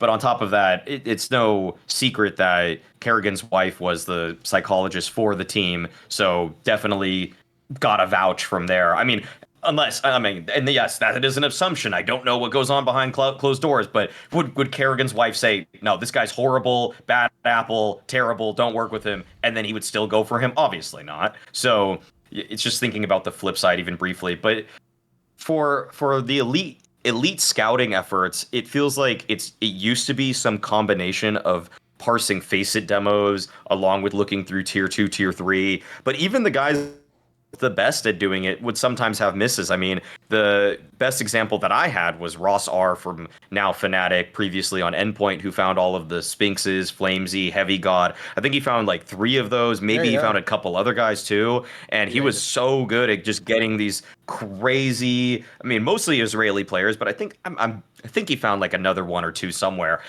But then he even had a miss. He was part of the reason Burmilov got onto Fnatic. And it's like, come on, like, you were building so much good grace with the community, and then you had to strike out like that on one. But yeah, not everybody's perfect in that capacity. So that's why sometimes they just keep things simple and easy for themselves. There's not really the Jonah Hill behind Brad Pitt Moneyball thing going on. It's more just like, did this guy play at any tier 1 events at all? Okay, great. Does anybody vouch for him whatsoever? That's good enough for me. Here's what makes this topic slightly complicated, though, in my opinion, which is, I've actually got a point coming about this later, so I'll front load like the tease now, and then we'll do it later. I actually think the major problem you're having is what you were touching on at the end there, Maui. I think the problem is teams like FaZe. Remember, FaZe aren't one of those teams that's ever had to do the snappy NIP and be lost in that wilderness of tier 2 online play where you have to play a million CCTs in a row to get back into the LAN circuit. So if you're FaZe, you are the ultra boomers of Counter-Strike. You really are the people. Like, the joke goes, when they were in trouble in the first season, Rain, one of the oldest players in the team, just went like, hey, Simple used to be fucking cracked, I'll call him. It's like that was their break the emergency glass, was get Simple, who's not even an active player. Like, they didn't go, hey, I know some shit hot guy in tier 2 who'll be awesome and he'll join out. They didn't do that. Like, they were the really obvious. Think of their recruitments they made in CS2. They essentially, after they lose a player, they just were a very attractive destination, and they just have like a future Hall of Famer go, can I join and win trophies? That was their recruitment method. Like, what? That isn't even scouting. Like, what? Did you scout fucking Frozen or Mouse? He was beating you. Did you scout Twist? You didn't. Like, we all knew these players. Rops, they're pretty fucking good player, isn't he? Like, that's not scouting. That's like, that is just skimming the cream off the top. That's the old method where when the player rose up, you took him from a team just below you and then you put him in your team. The problem is, in the modern day, that isn't even the approach people make. Like, you do notice there actually aren't many big buyouts now. In fact, the joke is the buyouts buyouts for the prodigy up-and-coming players. Like, that's the way, it is the Jambos or the Keisuke that get the buyouts now. It's not even, or the Tenays, it's not actually the established players. It's not the Alicias of the world with the crazy massive buyout because they're a sure thing online, etc. So I actually think one of the problems you have is I don't think the boomers and the people who only play LANs know what they're looking at when they look at tier 2 online competition. I think they actually can't just do that thing that you used to do before, because I agree with Maui. I think the problem is you never know if the guy's going to choke on LAN and just not be as good. It is that old joke that Ne0kai or whatever it did in the online era, like they're a lot better when they're in their nice comfy chair with the Coca-Cola brand that they like, or, you know, that's like a real thing. That is a factor. And the problem with the LAN jump is some people make it and they were always going to be good, we all say, but then some people don't, and then everyone goes, he was just an onliner. So the real problem you have is, I think actually, I agree, because I was looking this year as you were talking, and I was trying to think who are like the players that have really broken out, are like big names now that were like tier 2 online players last year or earlier this year. Right, bro, I've got a little list for you. I've got 4 names for you, and I've purposely picked them as people who are like clear good players at tier 1, but everyone who's in the top teams missed them. So let's start with Tenay. Bro, the entire scene over there missed this guy to the extent he was in heroic. He went from like fucking nobodies to heroic. That's not even like they're not even, by the way, big in the international hierarchy of picking up teams. The joke is that always could have been a FaZe Clan or someone a Team Liquid ages ago, but none of these teams saw this guy and saw anything. And so as a result, you went to heroic, and now he ends up bizarrely in Spirit out of nowhere. But the joke is, even Spirit didn't see this guy before and get him before. Remember, if you'd have gotten this guy last year, you could have got him really cheap, mate. Like, he would have been just fucking walking to your team. But what people saw was like, I bet they look at his age, 24. Oh, it's a bit old. It's not young, is it? They just probably saw him in some random shit team. They didn't know what they were looking at, and they didn't see this player. Because I'll tell you right now, if I was fucking someone like FaZe, this is the appropriate team since we're talking about them, mate, fuck Jacob. Imagine if we had Tenay in that team. That's fucking fire, mate.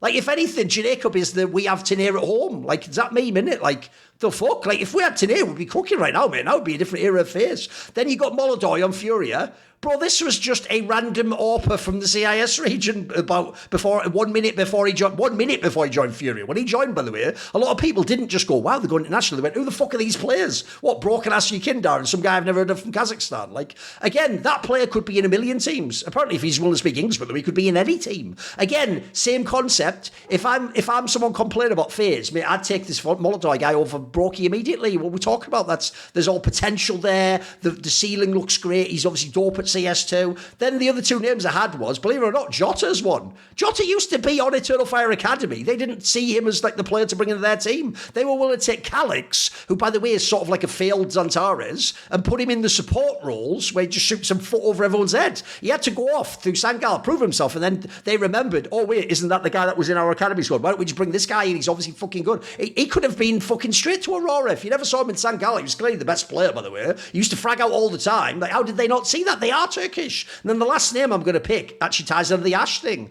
I don't know how the fuck Ash scouted PR, but there's another one, by the way, all the top orgs missed. Me and Maui have made this point many times. If you even see that guy's style of play, mate, he should have walked into like FaZe Clan, G2, Team Liquid. He could be in any of these teams, mate. He's good enough to be in literally any of these teams and be one of their stars and be a good. But again, no one saw him. Ash just had the eye for that guy. He got him before everyone else. He got him even ahead of loads of like the Academy Squad project. This is not, but the ex-Kaspersky. He went from Academy Squad to like a scuffed ensign no one cared about. The joke now is he actually ended up in an IP. You should have been in G2 or someone like scouting this guy again. You look at the eye test pops when you see him on land, mate. He looks really good. So I'm with you. I actually do think people are having a really hard time scouting that. By the way, I was very fair that I didn't pick any Brazilian players generally because I do understand in their scene they have all these extra problems. But by the way, Brazil's a nightmare itself. Like, if I tell you these 3 players, Insani, Lato, and Demau, bro, those are 3 of the top 5 players. None of them they're not in Furia. They probably never will be. Like, but Brazil's off limits. We know that's like a separate thing. But I agree, though, generally. I do think, basically, unless you literally have the guy, and if you notice, by the way, it's the ones that you don't even really get any points for, unless you literally have, like, Kiyosuke on your academy team, none of these top orgs seem to get it, do they? And by the way, that one's just an obvious one, like, you sign or sell that player for mega bucks. Like, unless it's really obvious, I agree, though. I actually think most of these teams have a fairly bad eye. It feels like they just scattershot, take a gamble. And in fact, the worst thing is, it feels like that meme I'm saying is true. It feels like FaZe wakes up like a bunch of boomers and goes, we should get it in here. And then they go, hey, I know this guy, Jacob, that my wife said. Like, what is that shit? You know, like, that sounds like some clown fiesta shit. And I agree, by the way, he's only played one game, but he was fucking shit in that game. I'll tell you that right now. Like, mate, Carrigan, you just put up a better defense there than any of your CT sides, mate. Not bad. Just probably just watch the show, but anyway, whatever. If so, don't worry about it. Yeah, we'll leave it at that. Leave it at that. Okay, Maui, what is your bad point?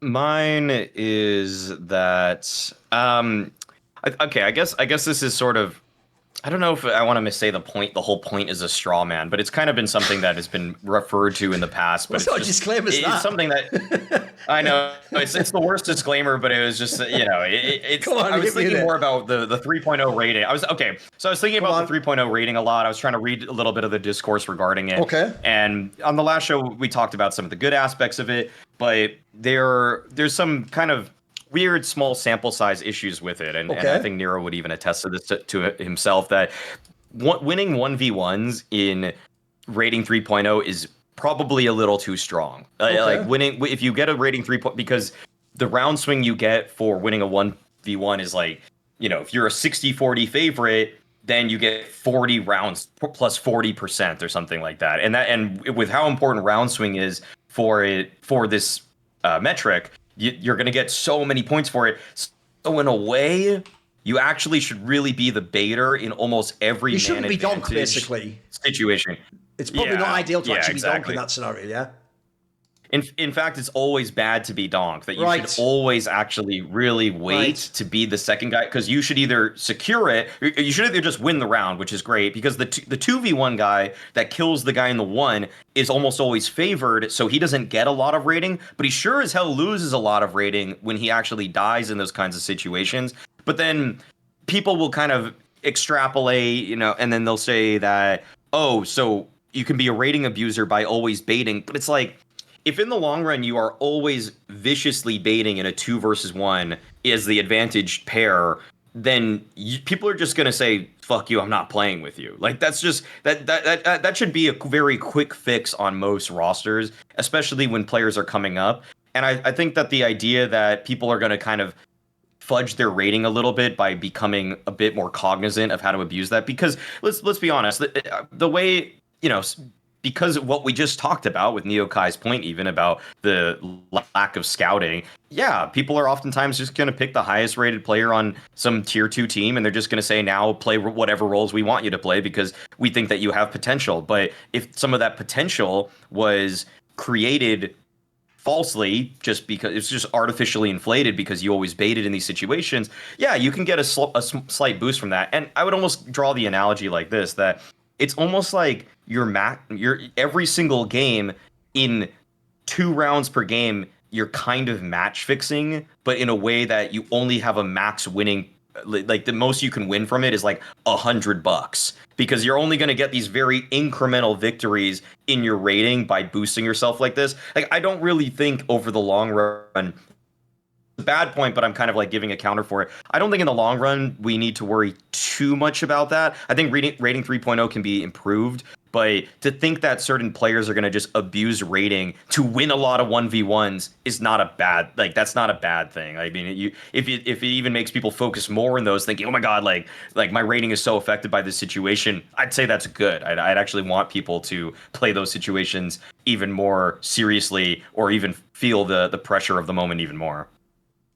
Yeah, I mean, I don't have like loads to add to the rating 3.0, because when this came out, I was working an event, so I've only had like a little bit of time to really look into it. But there's like a few narratives that I saw people bring up, which I think was, some of them kind of stupid, some of them kind of valid. I think a lot of people were saying like, oh, this will like expose eco-fraggers in a way, right? That's become like quite a big narrative that I think people have generally brought off, and I think to a degree maybe that might help in some ways. But I think when I was looking at this, and especially speaking to some of the people I know that are, you know, actively either like IGLs or coaches within tier 2, there was a little bit of worry when it came towards the rating 2.0 because of essentially a valid point that you brought up, Mario, which is like, there's ways to get around this where you essentially don't play for the team, you kind of play for yourself in terms of your rating. And there's been plenty of times, having spoken to guys I know, where it's like, you know, where did you find this guy from, or how did you figure this guy out? And it's like, oh, well, I heard he was all right, and I saw he had a decent rating, or his HLTV stats said he had like, you know, 93 entering, so I was like, oh, he must be all right. So it's like, now with these stats, like I think players can start to play for themselves in a way which, you know, if you're on a bit of like a tier 3 middling org, but you maybe have shown a bit of promise, you can kind of like go around ways of essentially not playing to win as a team in a sense, or not being this sort of selfless player at, you know, doing the dirty work. Like, you kind of get punished, I feel like it seems at the least, for doing a bit of the dirty work in a way, and where you then, I say, kind of get benefited from the baiting. So I think there's ways in which this rating can be tweaked, I think, a little bit, because I know people have been worried about it, seeing like when they've compared like how ratings have changed across like certain things. Like, I think like another one that I was seeing quite a lot was people talking about how like, oh well, rating 3.0 is like made Shiro worse overall. It's like he's a fraud. It's like, no, he's not. Like, he's like, we know he's just not. Like, we can see it. And I think this is where, again, like, I think a lot of people becomes, especially like I think more casual watchers, or I think a little bit more of those like guys who maybe don't have that much contextual knowledge as a whole, like they just fall back on stats as concrete fact, and that you can never kind of beat them when we say like, oh well, actually when you watch this guy you can tell like what he's trying to do, or what the eye test is showing, quote unquote, as we like to sort of throw around. And yeah, that's the one thing I worry for me a little bit. It's like, you know, will players try and kind of game the system a little bit, because especially in the tier 3 up until towards tier 2, that is kind of a pretty valid factor. It's like, right, so has someone vouch for him? Is his rating okay? Yeah, sure. But like, I've known about players who have got trials, and thankfully the guys I've known about, you know, it worked out for the better, but they've got trials basically just purely off HLTV rating. But when I actually went back and looked at some of the demos, I was like, there's one player in particular, won't name him, but it was like, I went back and looked at his demos. He was playing on a bit of a mixed team, and he was just baiting everybody. And it was like, his rating was sick. But when he actually stepped up in towards the top level, it wasn't helping. Or at least another good example of like somebody that, I don't think is like terrible overall, but I think rating wise compared to what he brought to the server was vastly was like Bermalov. Like Bermalov, when he played on Laser Cats, he was unbelievable, like brilliant. But it's because the team played for him. It was Bermalov, right. You need to witness every single map. You playing any position you want to play, we'll play around you, right? We'll do what you say, despite him being like 16 when he was playing for the side. It was like he got everything he wanted. When he went to MauisNake's team, it was like, you're now in the system, mate. You got to play as part of your role. This is your position. Rating dropped off massively, and then getting picked up by Fnatic was also kind of wild as well. I don't really understand that one. But regardless of the point, I think this is where like this the only counters I've seen from it. I don't know the depths of it too much. I saw a little bit of the article that came out when it was released, and I know there's a video with Nero that I've caught a little bit of, but as a whole, it's like, for me, I think it needs a bit of tweaking until it's perfect. I know for the tier 2 into tier 3 into tier 2, like it's something that a lot of the IGLs are worried about, because it's been a big part of the scouting process of like, how do we find players when our guys get poached into better teams? How do we find replacements? It's like when this now changes things, it puts a lot more work onto it, because we have to really go into depth into like why players have got certain ratings, and is it actually going to be effective to our team, basically.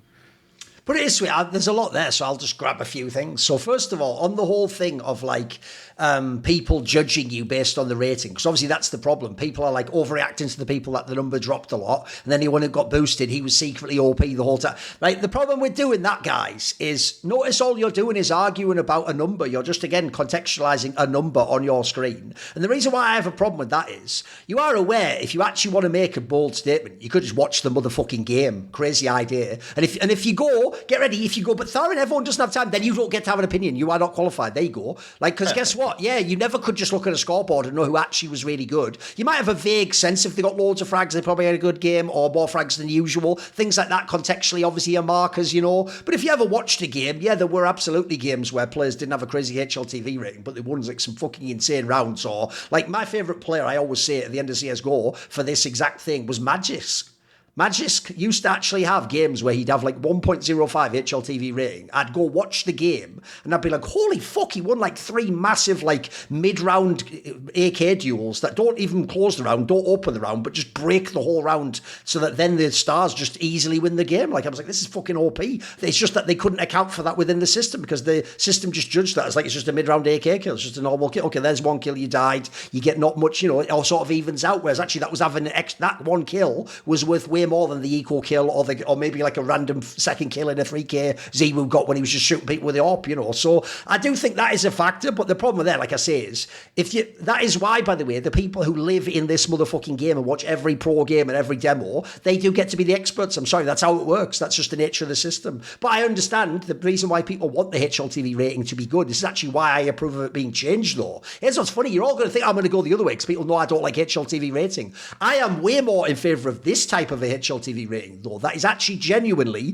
trying to think. This is the mistake they made in the past, boys. They used to appeal to some bullshit straw man. Like, we're not the ones doing it. The computer's saying that. Like, no, you program what the computer's... It's like LMMs, for fuck's sake. You decide the rules. You tell it what it does and doesn't accept. You tell it what is more important. So what I want is I want you to lead into that. What I want you to do is what Nero's doing right now, which I think is brilliant, which is trying to evaluate what is more valuable in a Counter-Strike round.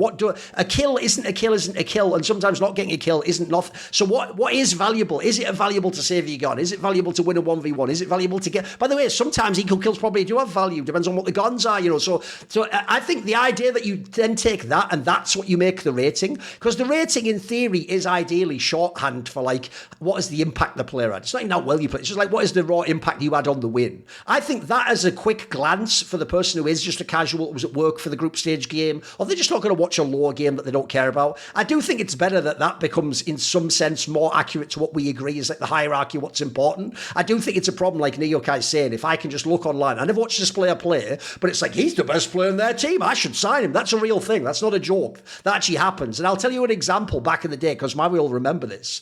Back in the day when we first started working together was when that old Jerry Force team existed. And this is one where me and Maui were both on this really early. The most obvious bait ever that you didn't watch them play is if you looked at the stats and you went, Exapower is the best player on this team. No, he was a player they would force feed the AWP, even on T-Side Inferno, all the time. And then they would literally, I'm not trolling, like some fucking ego basketball player, like clear out so this motherfucker could take like the easiest like 1v1 ever with the AWP, right? And then get a few kills. If you ever watched that team, there was another player lurking in the background called Flit, who wasn't emphasized in the system, and he was easily the best player in that team. The eye test just immediately, you were like, this guy's easily the best. It's no surprise to me he ended up in VP. By the way, I think he could have ended up in better teams. If you remember, the rumor was he was going to join Na'Vi before Bit, actually. That was the player they were scouting at the time. Everyone did the same thing.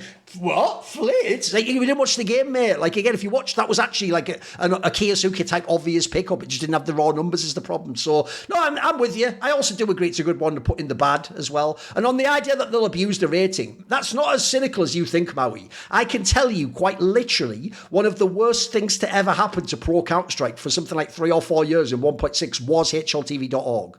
Because when HLTV.org and then just before that Game Sense and Gotfrag brought stats along, before that you didn't have stats, by the way. You only saw that, like, as in, yeah, obviously if you were a player and you pressed tab, you saw the scoreboard, but because there was no public record of the stats in the game, it was just did you win the game as a team or not, you never got judged by fans. And I can tell you, when that got introduced in like the latter part of the 2000s, it literally did change fan culture to what it is now, where everyone just looked at the scoreboard and then they just said, what the hell? Get Right only had 13 frags. And I can tell you right now, there were pro players, including Get Right, I'm not trolling, who actually started abusing that when they would essentially like the ego part built in, and they would do things like in the game when they were having a bad fragging game and they looked at the scoreboard, they would think, better fucking get some easy ones here. I better get, hey guys, let me get these eco kills, or, you know, play a bit baity, etc. So the scoreboard, people actually started to worry about that. And the reason I say people like Get Right is I can tell you players in these teams that were the IGLs who there's certain players it sort of made them out on, you know.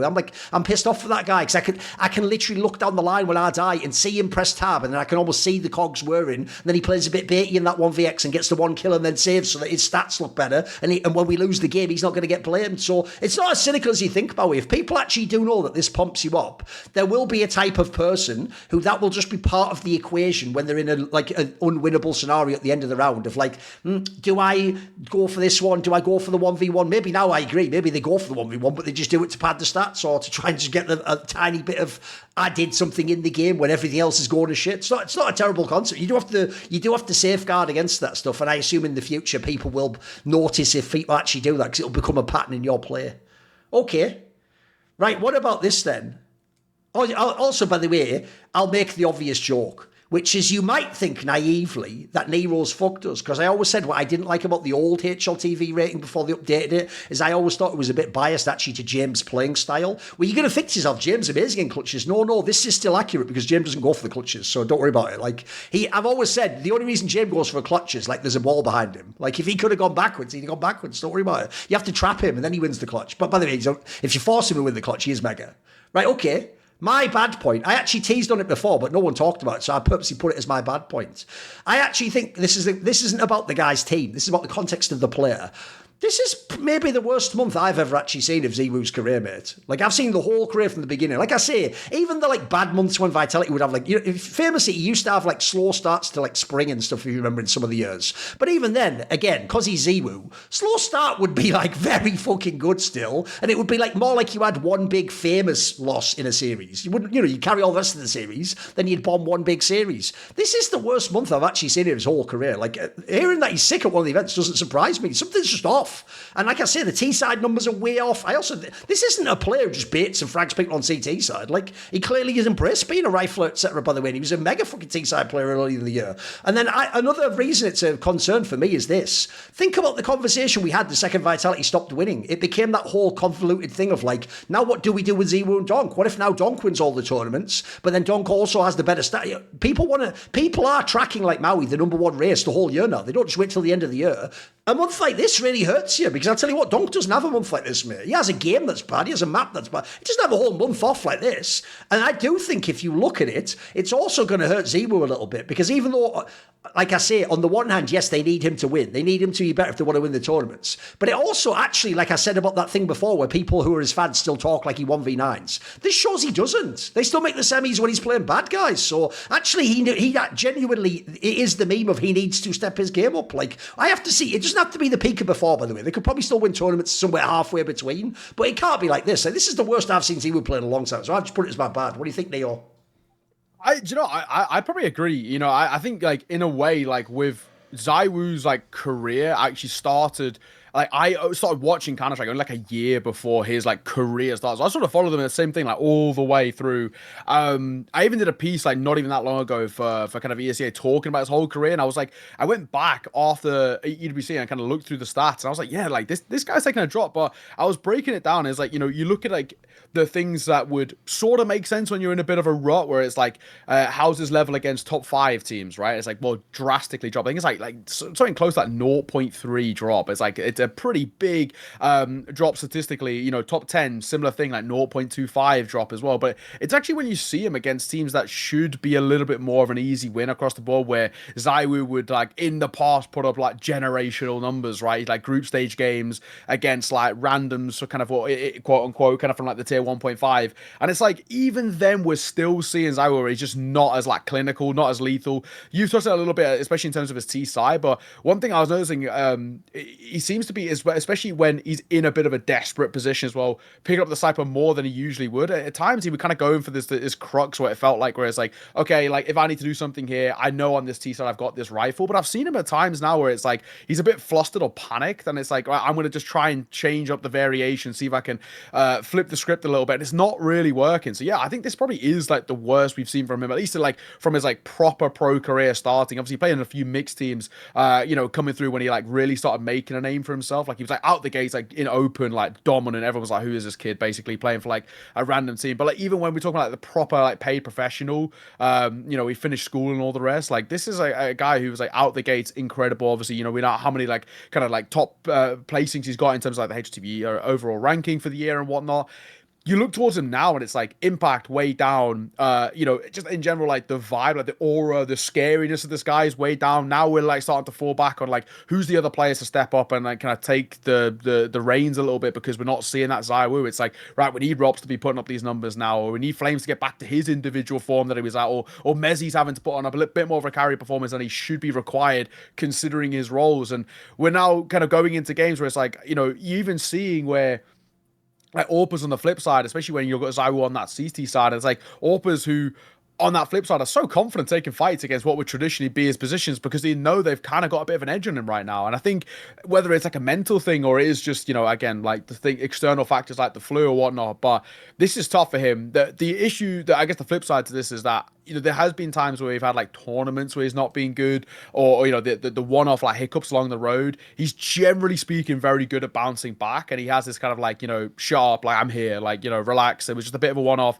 So I'm hoping this sort of like month to like month and a half is one of those where it's like basically a post Austin onwards, where it's like, okay, yes, I was a little off. Maybe I lost a bit of like, the drive. You talk about that at times where it's like a lot of these like players who win everything, sometimes it can be hard to really keep yourself at that like top level, which is where people like the donks of the world are like so like just scary. It's like, this is a guy who like wins a trophy and then goes and plays two faces afterwards because he can't be bothered to do anything else. Like this is just like an ultimate competitor. So I hope for the ZywOo can bounce back. I think this next like month in a way it'll actually be quite telling, especially like, you got kind of London into then, all the events that kind of follow in a way, leading all the way up to, because I guess the tail end of the year. It's like this next like month and a half is a big tell of like, is this a hiccup, or is this actually him now starting to like really have that a lot less impact? And if it is, then that conversation about number one does start to really go a lot more up in the air.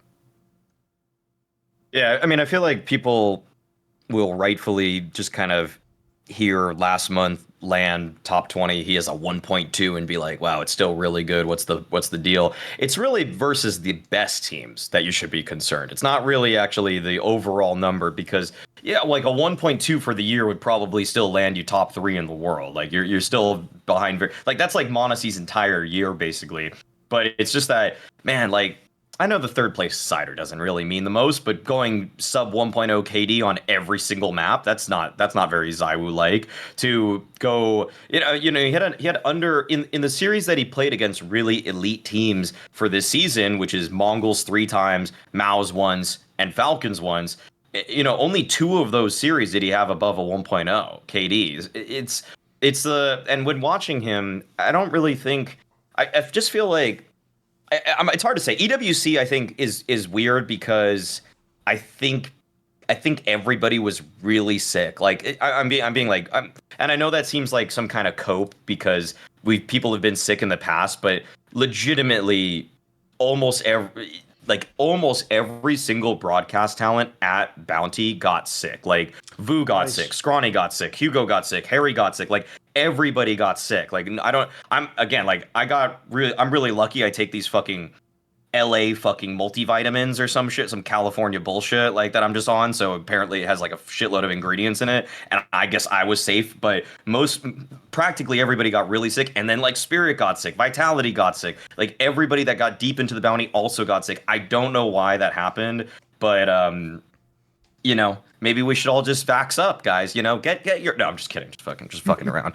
No, I don't know. I don't really know. So I'm discounting the EWC result slightly because like even Donk and Spirit didn't play that well at that event also. So I'm not. That to me is the one-off. But it's a trend. It's a trend to keep our eye on for sure. And if ZywOo continues to have pedestrian numbers versus elite teams, then he is taking himself out of the conversation for the best player in the world for this year, even if he has all the MVP medals. Because also, I'm gonna just kind of like blow the conversation up a little bit here, is that the number, if you really just will go rating to rating, Donk's 2025 is a bigger difference in rating than Simple was over Device in 2018. Like that's those. So if we want, and yes, Device had more MVPs in 2018 than Simple did. So the end all be all wasn't just the MVP count of MVP medals at the end of the year, as is nothing, by the way. I hate trophy reductionists. It's just the laziest form of analysis at all regarding individual achievement.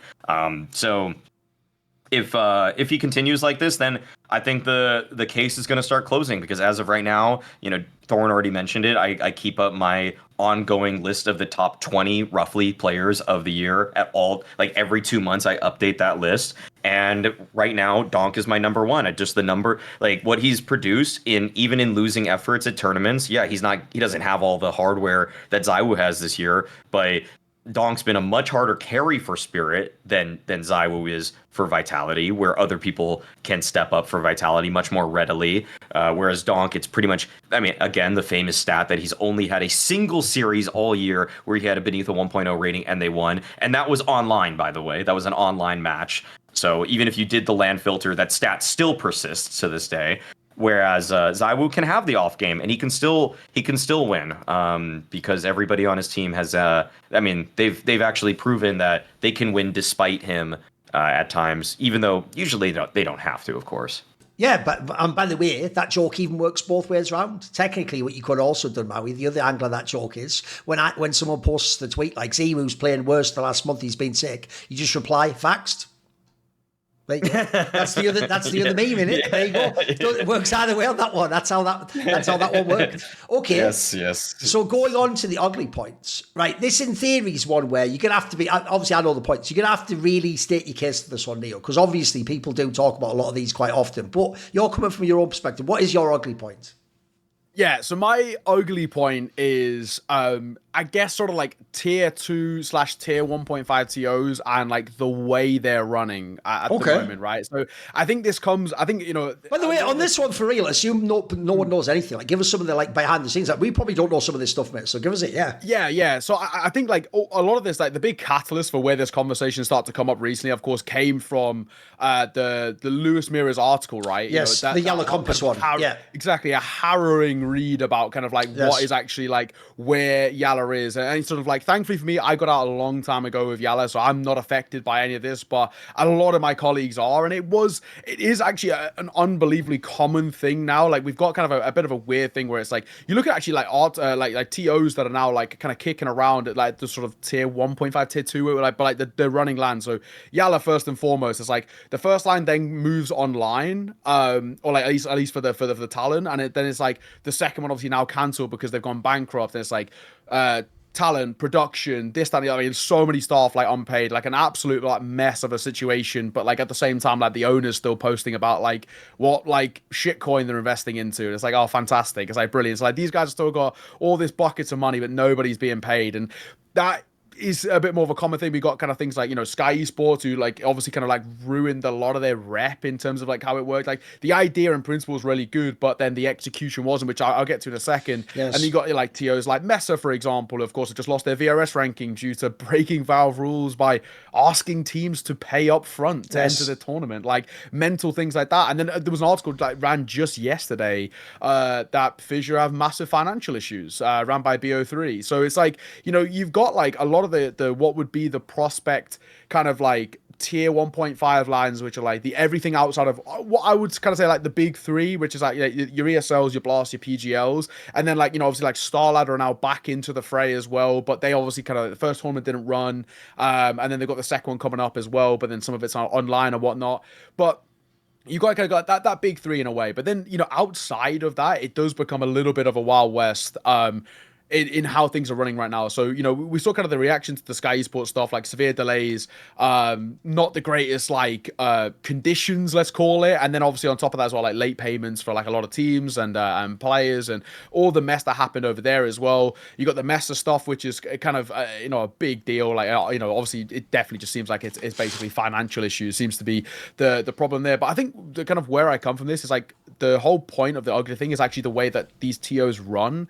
I feel like we're now starting to see where I think just TOs have the wrong mindset of like how they should run tournaments when they're like labeled as like a tier 1.5 or a tier 2 tournament, as like kind of under the VRS sort of stipulations, where it's like, I think a lot of teams, a lot of TOs may say get sort of maybe embarrassed by that, and they want to compete with these big kind of guys who have like, you know, 10 times the wallet they do and all the kind of experience they don't as well. So it feels like they've got the wrong idea of what makes like a tournament good. Like sometimes, like, you know, we've even seen this year, we got like tournaments like Epic Land, right? It's like a $5,000 tournament. Fragadelphia, these random lands in like the Nordics, like Sweden and Denmark as well. We've got this Draculand, this one in Romania. They're like still attracting like decent teams because VRS points are so valuable and so hard to get now as well. And the land buff does help, but they've not got massive prize pools. But you're seeing actually a lot of these tier 2 tiers where like the priority, the focus is number one, like make sure the prize pool is as big as possible. Everything else is whatever, right? And there's like, you know, if some of that money was used elsewhere, where it's like, you know, let's say we reduce the prize pool by like 200k, but we get like a super good production, make sure everything runs smoothly, we have no negative press around it because the tournament just runs. And yeah, you might not attract the, I don't know, the vitalities of the world, but it's like, who cares? Like, you know, ultimately, like they shouldn't even really be playing these events anyway, and they kind of can't because of the whole VRS tier 2 thing. It's like, they've just got the wrong idea of what makes a team, like what makes a TO like really good. It's like, it feels like sometimes, especially having been to them. So for example, like Mesa, I was there as well at the most recent one. It was like every day was like 10-hour tech issues. And I spoke about this on other podcasts too. It was a pretty big mess of a tournament. Like nothing really went to plan. But I was there the year before, and sure there was tech issues, but like it ran because they knew what worked for them. Mess have a studio in Mongolia that works for them, or they had this studio that worked. It was like just a 2-booth setup, nice and simple, 10 PCs, nothing fancy. And then it's like this year, it's like, right, okay, you know, we've upped the budget in terms of the prize pool. We've also now built this like big stage, which actually like has massive internet issues. Like no one can connect to the server, the lights are breaking every 2 seconds. It's like, why don't we just stick with the booths and like just run this for a few events till we really build up our rapport? But we're not, and this is where I think I feel like a lot of these tier 2, tier 1.5 TOs like really getting like the priorities wrong in what makes them good. Like the understanding of what makes a tournament like really solid in terms of like the general fan view is so wrong. And ultimately that's like I think a really important thing. Like if the teams and the fans only have good things to say because, you know, there's no issues, like that's where you build up the rapport in the scene. But it's actually when you like try and, you know, swing for the fences and you don't have the ability to do it yet is where you're really hurting yourself. And that's kind of what we're seeing now as well, because we've got all these BYOC, you know, bring your own computer lands that are actually like looking really solid, attracting decent teams like your NIPs of the world as well, who are obviously bringing viewership in a sense, but it's valuable to them. And I don't know, for me, it feels like it's a weird spot. And then of course, because of these big decisions they're making where they're like upping the prize pool and then they're like building all these fancy stages that they don't know how to operate or run, or have these huge tech issues where they lose all the viewership and they lose all like the kind of the rapport from the viewers at home. And then on top of that, you then add the financial issues because they can't now afford it off the back of like a poorly run tournament, and then they can't do a second one, which we've seen. So yeah, I don't know, this is sort of where like for me it's become like a worryingly common thing now as well, where we've had like multiple different tournaments come into the fray and try and challenge like that top end, not realizing that, at least for me personally, like there's nothing embarrassing about being like not able to compete with ESL. Like, of course you can't. Like you don't have the backing that they do. Of course you can't compete with Blast. You don't have the backing or experience that they do, you know, etc, etc. It's like there's nothing wrong with being seen as like a tier 2 tournament in terms of the labeling, and then running a really good tier 2 tournament. They were so valuable in the past as well. I mean, we had a lot more of them that were ran quite stably. Like, I always go back to like the ESL Challenger League lands, where it was like, it was specifically a tier 2 thing. It was a qualifier for Pro League, but they were ran like in the studio in Stockholm, where Pro League is now going to be ran, of course, this year. It's like they were like really good, but no issues, seen as like a really decent way of like a kind of a pathway to pro for a lot of teams. And for now, it's like a lot of these TOs, I just think like whether it's like people at the top like having a gross misunderstanding of how the CS circuit works, which I think ultimately is actually one of the main things. Like having spoke to some of these people as well, like they just don't understand like where they fit in. They think they can just like drop themselves in and be like alongside ESL. Like, no, mate, you can't. You don't have 10 plus years experience as well as the backing that they do. You're obviously never going to be able to compete with these guys, at least not for now. So why don't you build up a rapport as a really decent TO, show that you can run stable tournaments? And yes, maybe you don't attract the vitalities and the spirits of the world, but you're stable, you're financially in a good spot as well. You're not being unable to pay players and play teams and staff and talent and all the rest. And you're not having to like fold after a year and a half because, of course, out the gates, this was financially never going to work. So this is sort of like where it's becoming a little bit too common for me now as well. I think Yala is obviously the big catalyst to this, and that was like one of the most like grossly misrun projects. I saw Blood in the Water months ago, back in late 2024, which is why I got out. But like you're looking at kind of like, yeah, Yala, like Mesa now as well, losing the VRS ranking because of breaking the rules. Like it's a, you know, a showing that obviously they're not in like a financially good spot as well.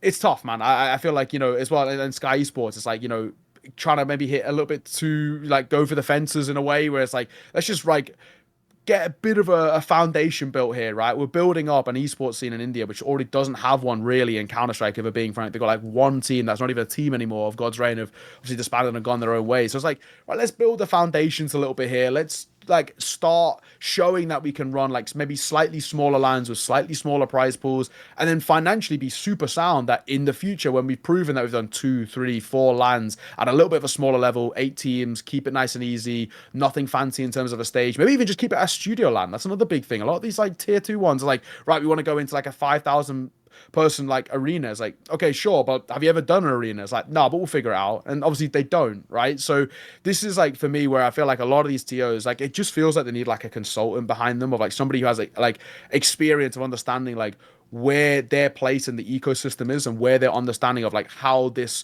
you know, how you build up this rapport with people, the fans, the teams and all the rest, to not kind of be in a spot where a few of them are now, where we're seeing like, it feels like every month we got a new TO that's like dropping out or being unable to kind of pay players, and we're seeing a new article about it. And especially like having, you know, me being very involved in the tier 2, like I'm owed a lot of money, like from a lot of different CEOs, and it is a pretty common thing.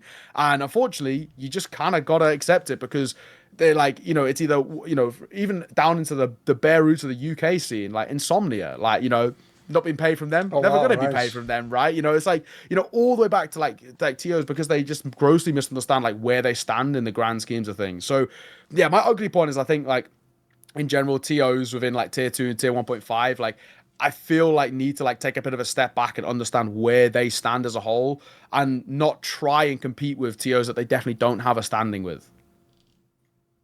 Yeah, I find that trying to put together a tier 1 broadcast with tier 2 resources and just inflating it with a prize pool just seems like such a poor idea.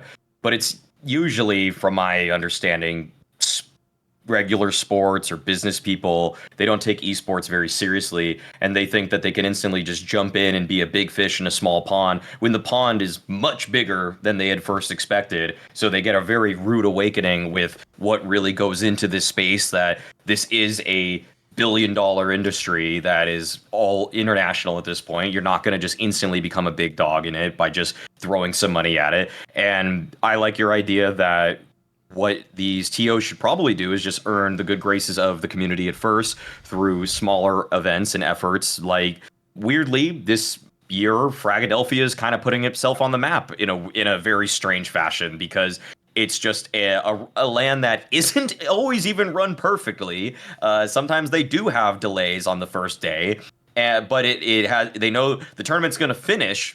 I'd say most of the tournament is going to finish. It has a prize pool that's paid out. It's run by honest people, and don't go too big. They're not trying to blow it up to something that it isn't. They are very understanding of their limitations, unlike seemingly some of these other TOs that are just tourists in the space that are trying to immediately become or try to encroach on that big 3 territory. Like, if I were to give a very short roadmap, I mean, take the PGL approach. I mean, I think PGL is now, they run very smooth events. They don't really have to throw all the craziest bells and whistles on everything. They pay people very quickly. They've earned a lot of favor with the community, just because, even though, yeah, we know they're not going to do anything totally groundbreaking at the next event, they're going to cheaper locations. They're doing stuff on site. They're running an event that works, you know, and they've done it for enough events consistently enough now that it's hard to really take them out of the conversation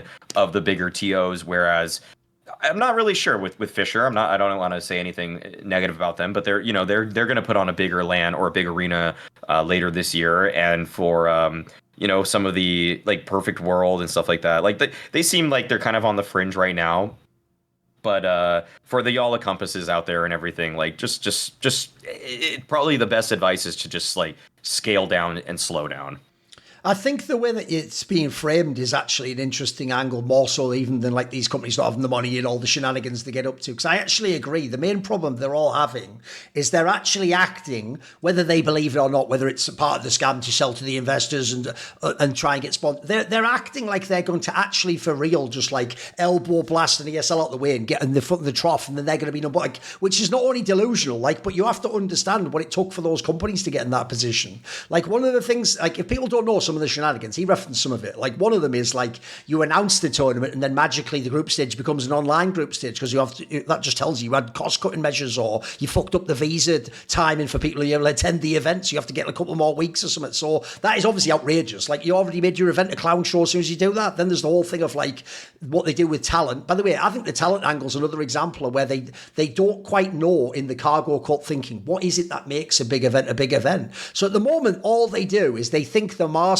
number is just the overall prize pool. It's not even first place. It's not do they pay out. It's just what is the total purse? Because if I can say $1 million, it's like, yeah, but what about, the problem is, like Ne0kai's saying there, you might have been better off making that 700k and put the 300k places it's not visible initially, but make your event more appealing. People want to come again, and it's just a better event. Like, examples would be the amount of the tier 2 and tier 3 events that put up the prize money that used to be bigger than even actually some of the ESL Challengers events last year, but then they hire like 0 tier 1 talent. Like, listen, don't hire them all. That's a mistake even the tier 1 tournaments make. But you probably need 1 or 2 just so the actual audience have a familiarity. If it's really 5 names they've never heard before, the audience in their brain now downsize your event. It doesn't matter if the prize pool's the same and the teams are even good. That's going to make them think it's not as good. So first of all, you've got to like min-max that. Yeah, you don't want to go totally the other way and pay everyone and get all the big dogs. I actually think some of the big events fuck up when they do that for some of their smaller events. You can have a blend. Then I think also for me, if you haven't heard, the craziest one, as referenced with the Misa one, is where some of them were trying to make the economics work. For real, we're just trying to make it that, like, if you don't pay attention as a team and you only think individually about what the fee is to enter, you don't notice they just took all the prize money from the entry fees. Like, there have been some pretty shady events that have done that, where if you essentially just did the maths of, wait a minute, how many teams are paying this fee? Well, it's all just coming out of our money. Like, basically, we're paying for the fucking event to run, like some backstreet fucking dice game or something. What the fuck is this? So I agree, that's pretty dodgy. And the reason why I would say, if you're a TO, you've got to understand that you can't be ESL today is because, bro, ESL can't even be ESL. If you don't know, watch Richard Lewis's recent video about all roads lead to Riyadh. Richard predicts, by the way, that ESL will just be sold by the Saudis within the next couple of years, because what they've realised is they don't need it for EWC. You can just have the production people do EWC, and that's your big event for, you know, the fucking promotion of the country. The ESL circuit itself, I'm almost certain, like you used to, loses money. Like, it just costs millions and millions to run all those events, and it's not a profitable business. And yeah, you want to book out these massive stadiums, that's a big deal. So to me, there's a bunch of, and also I'll just say this as well, another problem you're going to have if you're a smaller org, Yala found this, is, mate, all the ones that aren't called ESL, Blast and PGL are just all run by gambling money if they're real. Like, you have to have a massive sponsor. The reason why you need a gambling sponsor, by the way, is they're effectively businesses that almost like have a license to print money, don't they? They just like make infinite profit, so they can afford to pump loads of cash in. If you're a Yala and you don't have those big sponsors and you're scrambling, you are already dead. Like, by the way, the part of that story people miss in the Yala Compass story, which I would agree people should go and read this Lewis Mirror article, is the part where at the end, when they knew they were in trouble, they hired some guy who apparently is like shit hot at getting sponsorships and partnerships.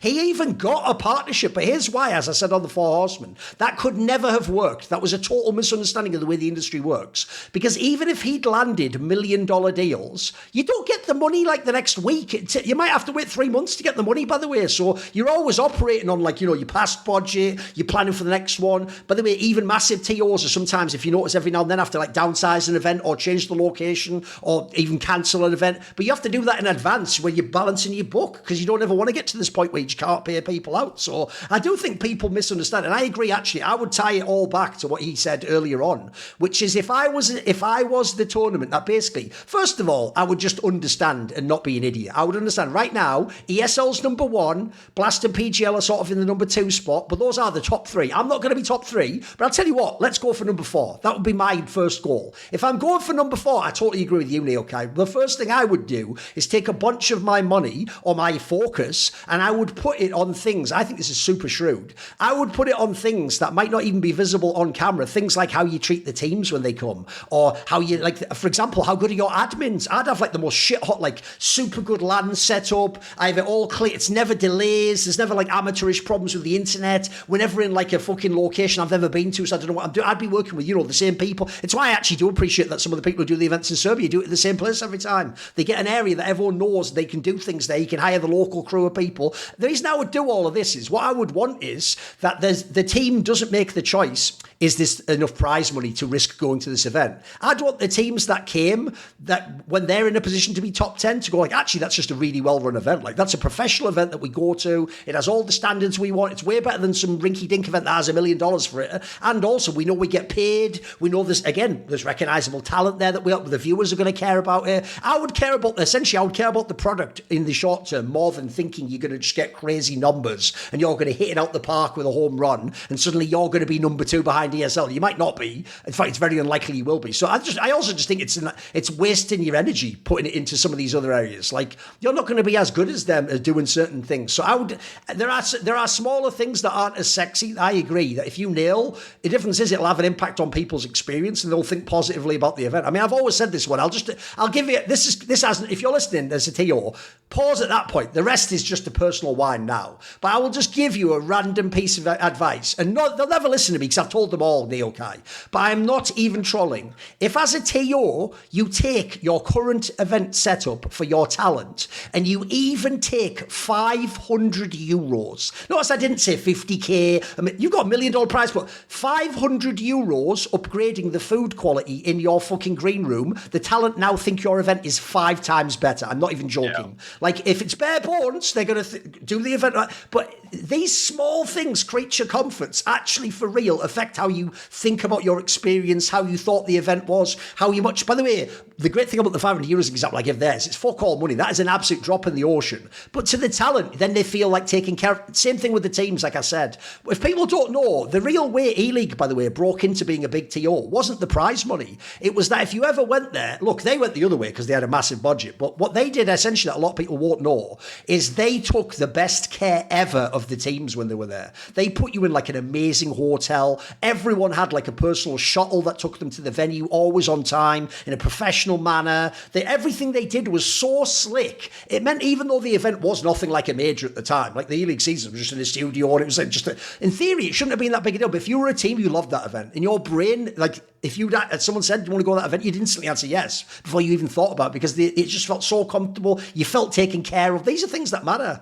No, I agree. I think it's a good point as well. Also, I'll just throw this out there. One last thing I forgot to say. And the other thing about the tier 1 talent thing is, I'll tell you another reason right now why they don't have any tier 1 talent at some of these events. Because some of them are doing that shit that I thought was only online play, which is that they are just fucking lowballing everyone. They're just offering outrageously low rates because they're using that logic, and it sort of works, sadly, of like, yeah, but you're not on the event, so don't you want the exposure? Don't you want this opportunity? And then the problem is, if I look at the prize pools there, you'd think the rates must be comparable. The drop-off is crazy sometimes. They dropped it. It's why I feel extra sorry for the people who are getting wrecked by the Yala compasses, because if people don't know, like, these people aren't like just one step below the tier 1, even though we're calling them tier 2. Some of them are making way less anyway. So if they don't get the money, they might actually be broke. They might actually not be able to pay rent. Like, that's a real thing. The difference is, I know obviously people don't want to hear this, but the tier 1 they might be okay if they skip one event payment. They're at such a higher earning level, they can take the hit. The tier 2 guy can't take the hit. I can't take the hit. I can't. He has to go back to fucking. He has to go back to. Yeah, that's what depends. Let's say on that one. Yeah, I'll add to it as well. Just like there's some TOs as well that I feel like have just kind of been like unapologetically sort of like, you know, we know we're tier 2 and they just run like such a smooth product. Like, you know, even just kind of like a few shots, like I think Relog are a great example. Like these guys, like they just don't like, you know, when these are the Serbian people, right? Yeah. Everything I hear about, that's why actually that location for real. Everything I've heard is also about. They seem like they do a great job with it. Yeah. So it's actually like the sleeper hub of European Counter-Strike if people don't know. Exactly, and I actually think as well what they've done is like the exact thing I've been asking a lot of TOs to do, where it's like, you even looked at, I forget what the LAN was called last year, but whatever the Relog LAN was called, it was like, you know, like 250k prize pool, I'm pretty sure, and it was like, you know, not like this kind of like $1 million or like pushing towards that sort of number. It was like, you know, slightly smaller comparatively, but like super smooth. They spend a lot of that money on a really, really good, obviously, production team that they just know that setup. That is their day-to-day studio. They know it. They do a bunch of events, whether it's like Dota or CS or whatever other games they do. Like, you know, they're like a really good example where it's actually like now, like they've, at least for me, they've built up enough of a repertoire in like the kind of the tier 2, tier 1.5, where it's like, if Relog said like, you know, like, okay, 2027, we want to like push to do like a tier 1 like 1.25 mil event, I would trust them, you know what I mean? Like they've already proved it for me.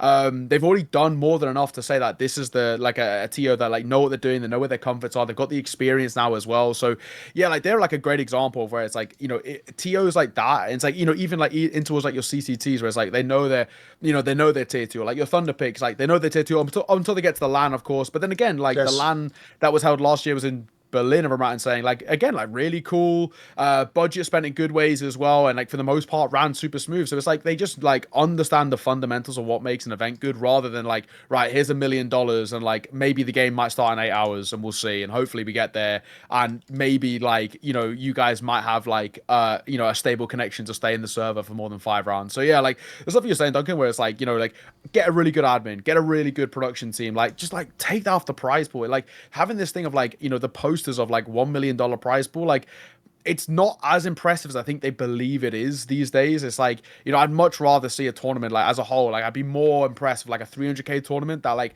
was effortlessly smooth on a super sick stage or whatever. And it's like, you know, they kind of tried things with the broadcast because they had the money to try things with the broadcast, rather than like a super bare bones broadcast but a massive prize pool, which I've been part of, you know, plenty of them. So yeah, and then you know, you've got like as well the payment thing, which is a big issue I think within the kind of the tier 2, tier 1.5. You got like some tiers which I think are like fantastic with it, like at least from the ones I've worked, like, you know, your ESLs, your Blasts, your PGLs, Star Ladders, like all of these guys, like payment with like no issues. I don't ever have to question it. I know I'm getting my money, kind of thing. And it's like, and some of the tiers like CCTs are fantastic, Thunderpick's fantastic. Like these guys, you know, you're getting paid. You never have to dilly dally. Sometimes though, it's like, you know, I work an event, I don't know what's going to go on here. And I think it's the same with the teams. Having spoken to them, they're like, maybe we might see, at least we got the VRS points, but we'll see if we get the prize pool. And like, that's a wild thing to me, like being a team, and especially like on like, some of the bare bones some of these teams run as well, where it's like, you know, if we don't get this payment, you know, we might not be able to like fund the wages without going into like the negative for this month or of certain players, or like, you know, we might not be able to boot camp because we need this money and that kind of thing. Like, it's just like the stability factor is such a big deal for me, and it's just at the moment tier 2, like I think actually last time I was on this, I talked about it was like just as VRS are getting announced, I said like my ugly point was like I think VRS might be like really rough in terms of tier 2. And in hindsight, this is sort of like essentially like kind of like a follow-on where like, yes, it actually has been really ugly. Like, thankfully, we've got like a TO like a CCT and like a Thunderpick who just run like standard online broadcast, nice and easy, no like, you know, nonsense around it. But yeah, the fact that there is like kind of, it's got like more scrappy, we're seeing TOs drop out and not understand it. Yeah, it's a weird time for me, I think, in the tier 2. Right, let's go to Maui's ugly point then. Mine's short. It's kind of just a statement. I don't really even have any insight onto this, but I thought that Tenier was going to be playing for Spirit already. I don't really get the fact that they haven't really announced anything yet. That there's I don't even know if there's wasn't there even a post where either Tenier or Spirit themselves were like, it's just rumors, even though as far as I can tell it is happening. There was even some weird confusion like that recently, wasn't there, where it was like implied no one said anything. Yeah, I know what you mean. Chopper, I think Chopper said something. I thought he had a line about not everything. It's like one of those just basic like you. It's ominous though, isn't it? I know. Yeah. Yeah. I think that's from social media or something like that. I don't know. I just like this was just. I feel like this should just be kind of us reacting to it, because I don't, unless you guys actually have some insight into this one. I just thought that Tenier was already going to be playing for Zontix, and the ugly part is just this was a cool tournament. Would have been nice to see the debut of Jacob, of Tenier on these lineups, but without seeing Tenier, it just kind of in a way brings down the event lightly because Spirit might still be the bookmakers' favorites for the event, but are they going to have some sort of reserves about giving this 100% when they know that they're going to change their roster anyways? Because in a way, it almost felt like EWC was that. I know I mentioned that they were sick, but like probably could have been heroic maybe if they didn't know Tenier was on the other side. I don't know. Maybe it would have been a little bit different if that were the case. But yeah, in general, I just think that this is kind of a weird state of affairs for the event and for Spirit to not be playing with Tenier by now. Yeah, the rumors that were going around on Twitter was post EWC he would join this team. Yeah. What I heard was Pro League is when he joins this team. Okay. But yesterday, Spirit did like a we're going to IEM Chengdu post, and Zontix is on it. So it's like it is like super weird where it's like, you know, I think it's been very like we know kind of like now everyone sort of knows where this is going. The rumor mill, you know, with the smoke there's fire, as they say, right? Like, so we know kind of what's going on, but it is weird. I heard that Pro League is when he's like meant to be joining this team. The post EWC thing was like not right. It was just like where like the rumor accounts on Twitter kind of got it from. But yeah, I think a lot of people expect him to be at Blast London. From my understanding, that was never really in the plans. But then it's like you look towards like where it's like again like the Chengdu thing. Like so if he's meant to join Pro League, which is the event of course after Blast London, was then like okay sure, then why are you doing a Chengdu post which is a month after Pro League? Why are you doing a post with Zontix in it, like, as a whole? Like, he's obviously not going to be there then if you're bringing in Tania. So, yeah, I don't really feel like it's been weird. I also don't know what they're gaining from it. I don't know if it's, like, to maybe, like, help Zontix, I guess, in a way. Or, like, you know, be kind of, obviously, because he's been, like, a good servant for them as a side, and he's obviously worked really kind of quite diligently come through this team for a while. Whatever you want to put it, and they're like respecting him in a way of like, right, we're gonna like ignore this for now, which obviously is like what like happens so often in football, right? Where they're like, we're just gonna ignore this for now until they're like, here we go, like Fabrizio Romano is now officially giving it the here we go, and now it's starting, but whatever. But it's like, I feel like, what's the point in just saying like, okay, cool, like I feel like it would make a lot more sense of like, right, we're saying, a month ago or 3 weeks ago, whenever it was, saying like, yes, Tania is joining us. We've paid his buyout from Heroic, which is what the rumor mill was saying. Like he had like a buyout clause in his Heroic contract, which meant that the only one team could buy him out, that being Spirit. And then Spirit saying, yeah, we've bought him. He's joining our team after this event. And, we're going to play with Zontix until then. Like, I don't get the point, like, why, like, rip the Band-Aid off? Like, just say it. Like, I don't really see the downside to it, bar, like, maybe trying to help Zontix in a way, but, like, I just feel like, what's the point? Like, we all know what's happening here. Like, just do it. And then, again, because of the confusion, then all the narrative around Spirit is, like, not like, oh, I wonder what they can do at this tournament, or, like, this team's super cool. I like the way they're playing right now. It's like, where's Tania? Like, and it just shadows everything they do at the moment, because, like, nobody really cares. They're like, well, okay, well, what's actually going on with your team, though? Especially if now Zontix is playing well in these last kind of, like, few games and tournaments or whatever. It's like, well, is he actually leaving now? And then it starts, like, a completely, like, negative turn on the flip side. But the fact that Heroic have already replaced Tania, right? Alcarin's come in, Nilo's now in this side, and whatnot. It's like, okay, sure, like, we know he's not, like, returning, so, like, it's just on Spirit to, like, say, like, he is coming, this is when he's coming. Like, the surprise is gone, the shock factor is gone, we all know it's happening, it seems like, at this point, so just talk about it, unless something is really going on behind the scenes.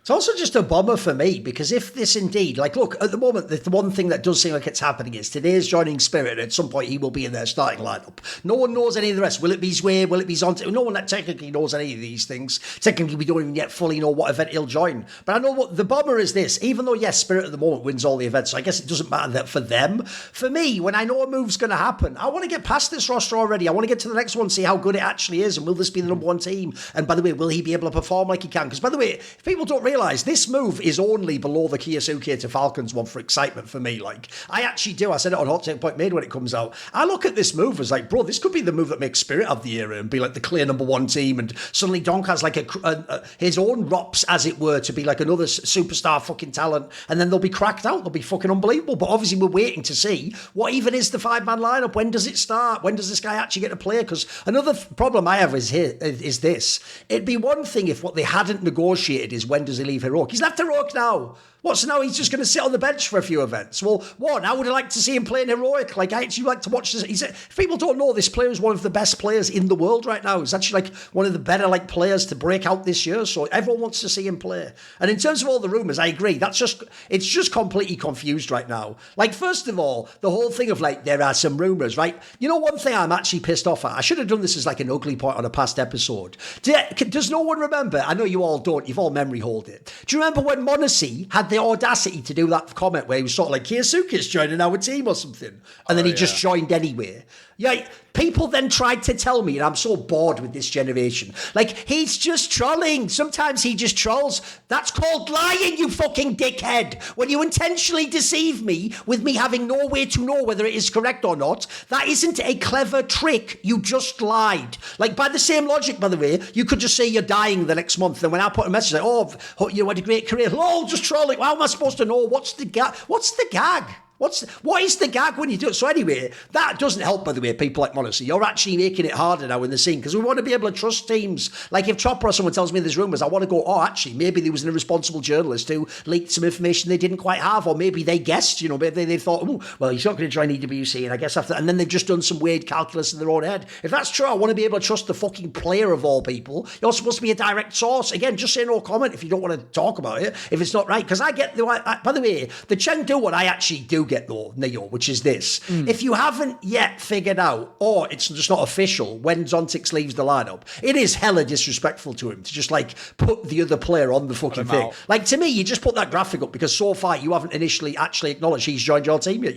You're just holding the line of what they're like, what your official statement is. I don't mind that one. Like it's not a problem that then, a few months down the line he ends up in the lineup and Zontix isn't. Like we've also had plenty of times where people did like posts where it's like, we are the champions of this event. It's like that player wasn't even in your team last year on the picture. So that aspect gets lost anyway. But I will say, I do think the Zontix angle is the part I think's the harshest one. Because obviously what they never could have anticipated, I don't blame them here, is think about this show last season, Maui. I flamed Spirit so many times for not making a roster move. I said about how sticking with that roster was the wrong one. Well, then they make 2 roster moves, but they haven't got one through the door because they're now winning. Now it's like, well, that's unfair. Give Zontix a go. That is how it feels. Because I don't think you can even make the case. Put it this way, a lot of people felt sorry for Magisk when he got replaced. I'm sorry, Nick, you ain't Keisuke. The problem is Zontix is pretty good.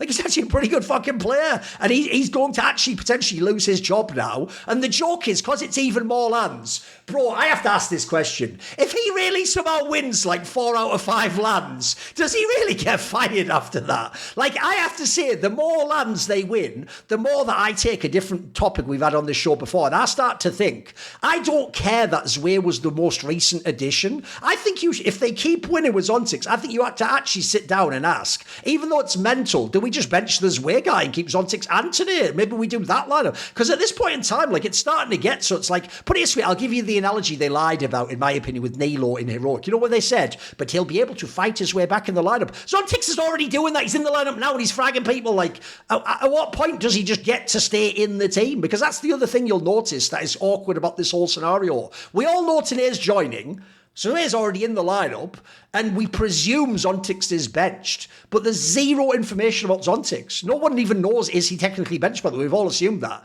Secondly, no one even knows, will he be sold? Will he just stay on the... Nobody has any clue. Like one thing I would also love to know, even though this is just a bit selfish, is part of me also wants to know, is the idea essentially to test it? And if it doesn't work, Zontix can come back in 3 months. Maybe that's possible, right? Remember, people like the Dexters of the world, they're not ever going to use them because they're never coming in from Odyssey, but they are all just sat on the bench still under contract. Like, Flammers, like, the real sad thing there is these people are in the contract prison. I feel like if you're Zontix, maybe you keep him for a few months if he's not going to get bought elsewhere, just to test. And if it goes badly, you bring him back. Like, why would you, if you don't have to, if you really have the money and you can afford to, you got that Keisuke money, you can sit on that and just...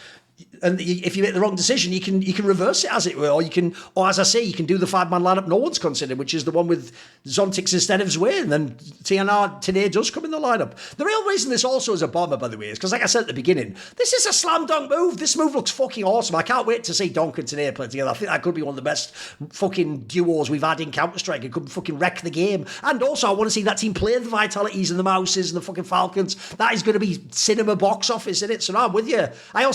That's why Maui's point was the confusion that he's not playing at London and just generally larger rounds. But I agree. It's actually, in a weird way, sort of a bomber. Also, notice it is a bit of a gut punch when you do then see Spirit win events, because part of you feels awkward, doesn't it? Although I will say, I'll point it out again just for anyone who missed it. If you're the fan going, look, you can tell, look at Zontix when they win, he's all sad. And that. He was doing that when they were winning the major, for fuck's He never ever gave anything away. The one thing I'll give this guy is he has the craziest poker face I've ever seen. Like, either that or he is just incredibly autistic. I say that as someone incredibly autistic. So I can say that to my people. It's not a slur for me. So anyway, it's one of those two. It's one of those. But you know what? Maybe a little bit of column A, column B. We'll figure that one out. Right, my point, the last point of the show, and I purposely designed this one for you, Ne0kai. I think you're the perfect person to speak to this. Okay. But also, actually, Maui, Moses had a much better career than Joker Steve. You were a Joker Steve, bro. You played at almost like an invite sort of level. You had some experience. You knew pro players. So I feel like you'll be able to speak to this. One of the things I find really ugly about the discourse, because thankfully now everyone has to care about Tier 2 online CS, because guess what? The motherfucking GOAT of Counter-Strike plays it every day. Simple plays in the wild fucking wilderness of Tier 2 online tournaments where you not only play every day, sometimes you play 2 times a day. That's the fucking world you live in. As opposed to, if you play only the LANs, sometimes if you do badly in the LANs, by the way, you play like 3 series every 2 weeks or something. Like, you play such a small sample size. I feel like people are making this classic mistake that I hate. I'll give you a quick analogy here, right? Even within in the LAN circuit, anyone who was around before the COVID era, when we used to have a very big tier 2 LAN circuit, there was all those DreamHack Opens and smaller events and regional tournaments. Back then, if you remember, you'd have a lot of times where teams who were permanent mainstays at the big events, but they'd come like 9th or 12th or something, they would go to those tournaments and they'd be the big fish in the small pond. And bro, Maui worked those events. Everyone who watches those events knows it is far from a guarantee that the big name who's way higher ranked walks in and always wins those tier 2 LANs. Famously, sometimes they would lose to a team you think's way below their level because it's a different ballpark when you play there. It's a different type of team you play. It's a different style of CS. Sometimes they have all the information on you. You have fuck all information on them. That's valuable. So anyway, to draw this, in the modern day, we don't have those LANs. We have tier 2 online play. In fact, the mad thing is that this is why if you're snappy in NIP, VRS is a nightmare because you're either just tier 2 online warriors,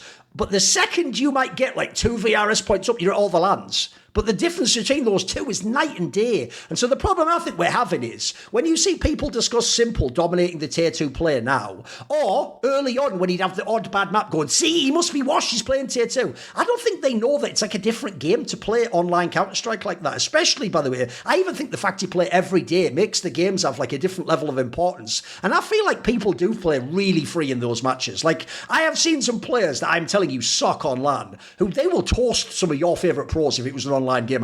If they had a normal weekly thing of we're going to play 10 games, they'll have that random series where they'll pop off and they'll look awesome. So I think what people don't realise, Ne0kai, I'll throw it to you after this, is basically my problem is I feel like fans think because tier 2 is lower level and online in theory, because they've been told this guy's an onliner, LAN's where it's at, they think online is easy. Missing, by the way, that within that logic, there are amazing players online who wouldn't do it on LAN. And they think that, for example, Simple should have 1.5 rating online because it's online. They're all scrubs, they're all shit. And I don't think they realise this is pure speculation on my part, but I think if you took the top 20 HLTV players and you made them all play online, I think some of them, by the way, wouldn't even have good stats. I think some of them actually, that type of CS would fail. I think they'd have a really hard time or they'd really mentally struggle with, by the way, I'll tell you the immediate position that gets way more dangerous is fucking AWPers. The amount of tier 2 online AWPers that are just dropping 30 bombs that on LAN, that guy'd never do anything.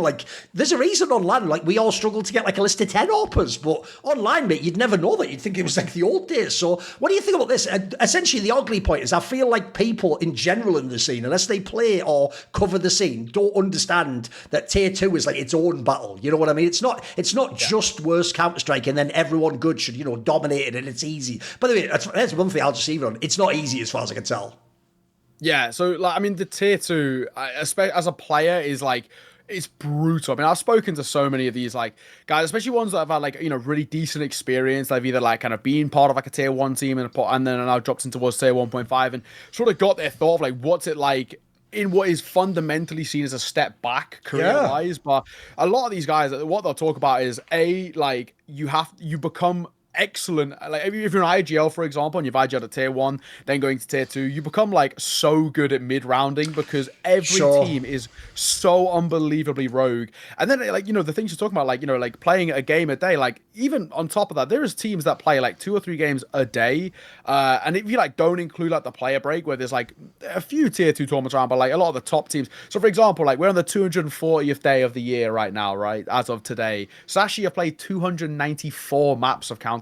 So it's they're averaging so many games a day. And if you then take out of that as well, January where there's no tournaments, and then the summer break where there's much less tournaments or tournaments that are not VRS ranks, a team like Sashi wouldn't play, or a Cybershock who've got very similar 9-0 Nasty, all these tier 2 teams, right? These guys, on average, they must play 2 best of 3s a day, basically, is where they're at. So you look at kind of them in terms of how do you prep for teams? How do you get ourselves set up? What do we like to do in terms of the veto? They actually don't even get time to really prac. I've spoken to friends of mine who are in the tier 1.5 and it's what's your prac schedule? It's we don't. We just play officials. We practice our stuff in officials because we don't have the free time to prac. We're playing 2 games a day. Maybe we'll do an hour warm up and a team meeting and then a bit of a demo review at the end, but that is the day. If we're lucky, we'll get a scrim in. And that's as good as it gets. So trying to integrate like new maps into World Cup is why I always find it super impressive when you got teams that have integrated like whatever the new map is, and it actually happens a lot. Like I always will talk about the Copenhagen Flame side, the one that ended up making that run in the major. They brought Ancient in towards their map pool, and they were like the best team, one of the best teams in the world on it. And in the first month that it was in the game, they played it 29 times with a 90% plus win rate. Like that is mental, considering that they were playing 2 best of 3s a day. They played the most Counter-Strike that year of any team in the world, no matter what level, right? Like, so next to no time to prac. So like, the work ethic and schedule is mental. And obviously like the work ethic is vastly different at the tier 1, where it's like, yes, it's like, equally as long, but in a different way. Like it's travel days and it's media days and stuff that you don't have to think about, obviously, in the tier 2. But yeah, like when you see teams doing well, I think actually is why the NIP one is like, as much as it is really funny to clown on NIP in a way, and like your time in NIP doesn't count for certain players, but what they've done this year is unbelievably impressive. They were an unranked team who had no VRS points at all because they reset that core, and they've had to grind through like the slugs. Hence why they were playing like tier 3, tier 4 lands in Sweden to get like. By the way, that's where fans are just bombs. Like fans simultaneously go, Falcons, how cynical you are buying a VRS core. Then they turn around to Nip. You fucking suck. You don't even make the lands. Like what incentive structure are we giving these teams? Like you can't get it from both ends. Winning. Yeah, there's literally no winning. It's like I have like so much credit to like what NIP have done, because they've had to do it like the hard way, basically, like grinding through like the dregs of VRS, getting like winning a best. So are they going to be top 10? I agree. Point. Yeah, exactly. So this is like, that's a start take reference. It's all right. Keep going. But as a whole, it's like, yeah, when you see like these, like, like Simple, who's doing like, 75% of his games doing really well, like that is credit to him. Like he's actually still got that level, because like the variety of players he's playing against, and teams and structures and pace to play against, like you'll play against one, like one team you're playing as Paravision, right? Which is like, a Jame run team, very slow. And then you'll play like the next week against like one of the roguest teams going, like you play, I don't know, like a just some random one you never heard of. Yeah, exactly. Or like teams that have even made the run this year, like TNL, who play such a rogue style of Counter-Strike, but really, really effective and a really, really decent team. So it's like, yeah, what the tier 2 is these days, I think it's so difficult to, like, if you see any team of any level of like consistency or form, that is actually testament to them that they're really good. And hence why now, actually, when we've seen a few instances where NIP have actually come up in towards like big lands, they've actually looked quite comfortable, because they've got reps, but they're just so well drilled. Yes. The one thing I will say for NIP, they're in a really unfortunate spot at the moment with their VRS, where they're in the nightmare spot, ranking is. Yeah, where it's like they're too big for tier 2 lands, but they're too small for tier 1 lands. So they've done so well, and then now they're stuck in this sort of gray area where they're like in between. But as a whole, super impressive for them. And I think, yeah, what you're saying, like tier 2 is the Wild West at the moment, with like the variety you play against. So any form of like consistency is massively impressive to me. Hence why, like, whenever I see like a player who's like really consistent, really good, doesn't drop in form, no matter what team he plays against, that's why for me they always get kind of like really bumped up in towards my rankings of like who's like a really decent player. So, and hence why they normally are okay when they get towards tier 1, because they're just used to everything at this point. By the way, 2 quick things. One, as a joke, they're in what I call the Nightmare Anders Bloom spot.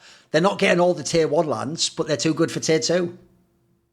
That's almost a joke. That it's almost a compliment, Anders, but it was a diss. It was backhanded, mate. And then the other thing is, similarly along those lines, when you're talking about when Simple plays, by the way, here's also why it's not easy if you're Simple, by the way. I'm not trolling. Some of these players will never be on big tier 1 LAN teams. So when they play you, it is their Super Bowl, mate. It is their World Championship. Yes. They really are on some, like, fucking B-Rabbit, like, Mom Spaghetti. Like, they're just, that's their, to kill Simple is the best thing they'll ever do in their life. So they're going so hard at you in that game, bro. Like, you're just playing, around. It's their Bison joke. For Simple, it's just Tuesday's game. For them, it is the game of their life, mate, where they're going to prove all their haters wrong and they're going to pop off against the GOAT. Like, he doesn't even get the normal matches, mate. He gets fucking people playing their A game. Maui, what do you think about this topic? The variety. I mean, it kind of just opens it up to this simple discussion of just what he's having to go through. And I mean, I'm just going to reiterate some of the hot take points about Simple, that I just think, like, watching everything that he's doing, it is against a huge variety. And also, you can always anti-strat. You could always prep for your opponents, but the level that tier 1 teams can prep for each other is so vastly different than what Simple can to game while trying to even live any semblance of a life. Like, yeah, a lot of these guys are going full no-lifer, and they're actually just going to be dedicating 10 hours a day for many of the days of the year to Counter-Strike. And Simple has actually proven that even if he's not doing that, he's above many of the people that do that, which arguably more impressive. Depends how you want to look at things. Really, what I care about most is the performance he has in the server in terms of output. The performance is undeniable at this point in terms of how he's playing versus tier 2 opponents. I know that like even it's kind of like, you know, you're just never gonna get the people that say he's not. Like if anybody said at the beginning he's not back with what he did at the major, and then they continue to say that he's not back with what he's doing with BC Game right now, I don't think you're ever gonna win that person over. I think you're kind of preaching to the choir at that point. You're really like the double down is just going to become a triple down into, well, he's not the number 1 player in the world again, so he's not back because unfortunately, and it's like, well, then how is he supposed to win? How is any of this supposed to happen? I mean, I think what he's already shown in terms of work ethic is more than I actually even thought, and I thought he was back with just what he was doing at Austin. So he's already exceeded my expectations greatly. I think that BC Games should simply just build around him at this point. I think they should try to, if they actually want to spend as much money as it looks like they have, then they could really assemble a really, really strong roster around him and Nexa at this point that could probably punch their way back into tier 1. And let's just even do this hot take to end it all. I mean, if they get Elige, they're going to pass NIP. I credit to NIP for everything they did. Elige and Simple are going to pass NIP if they get him.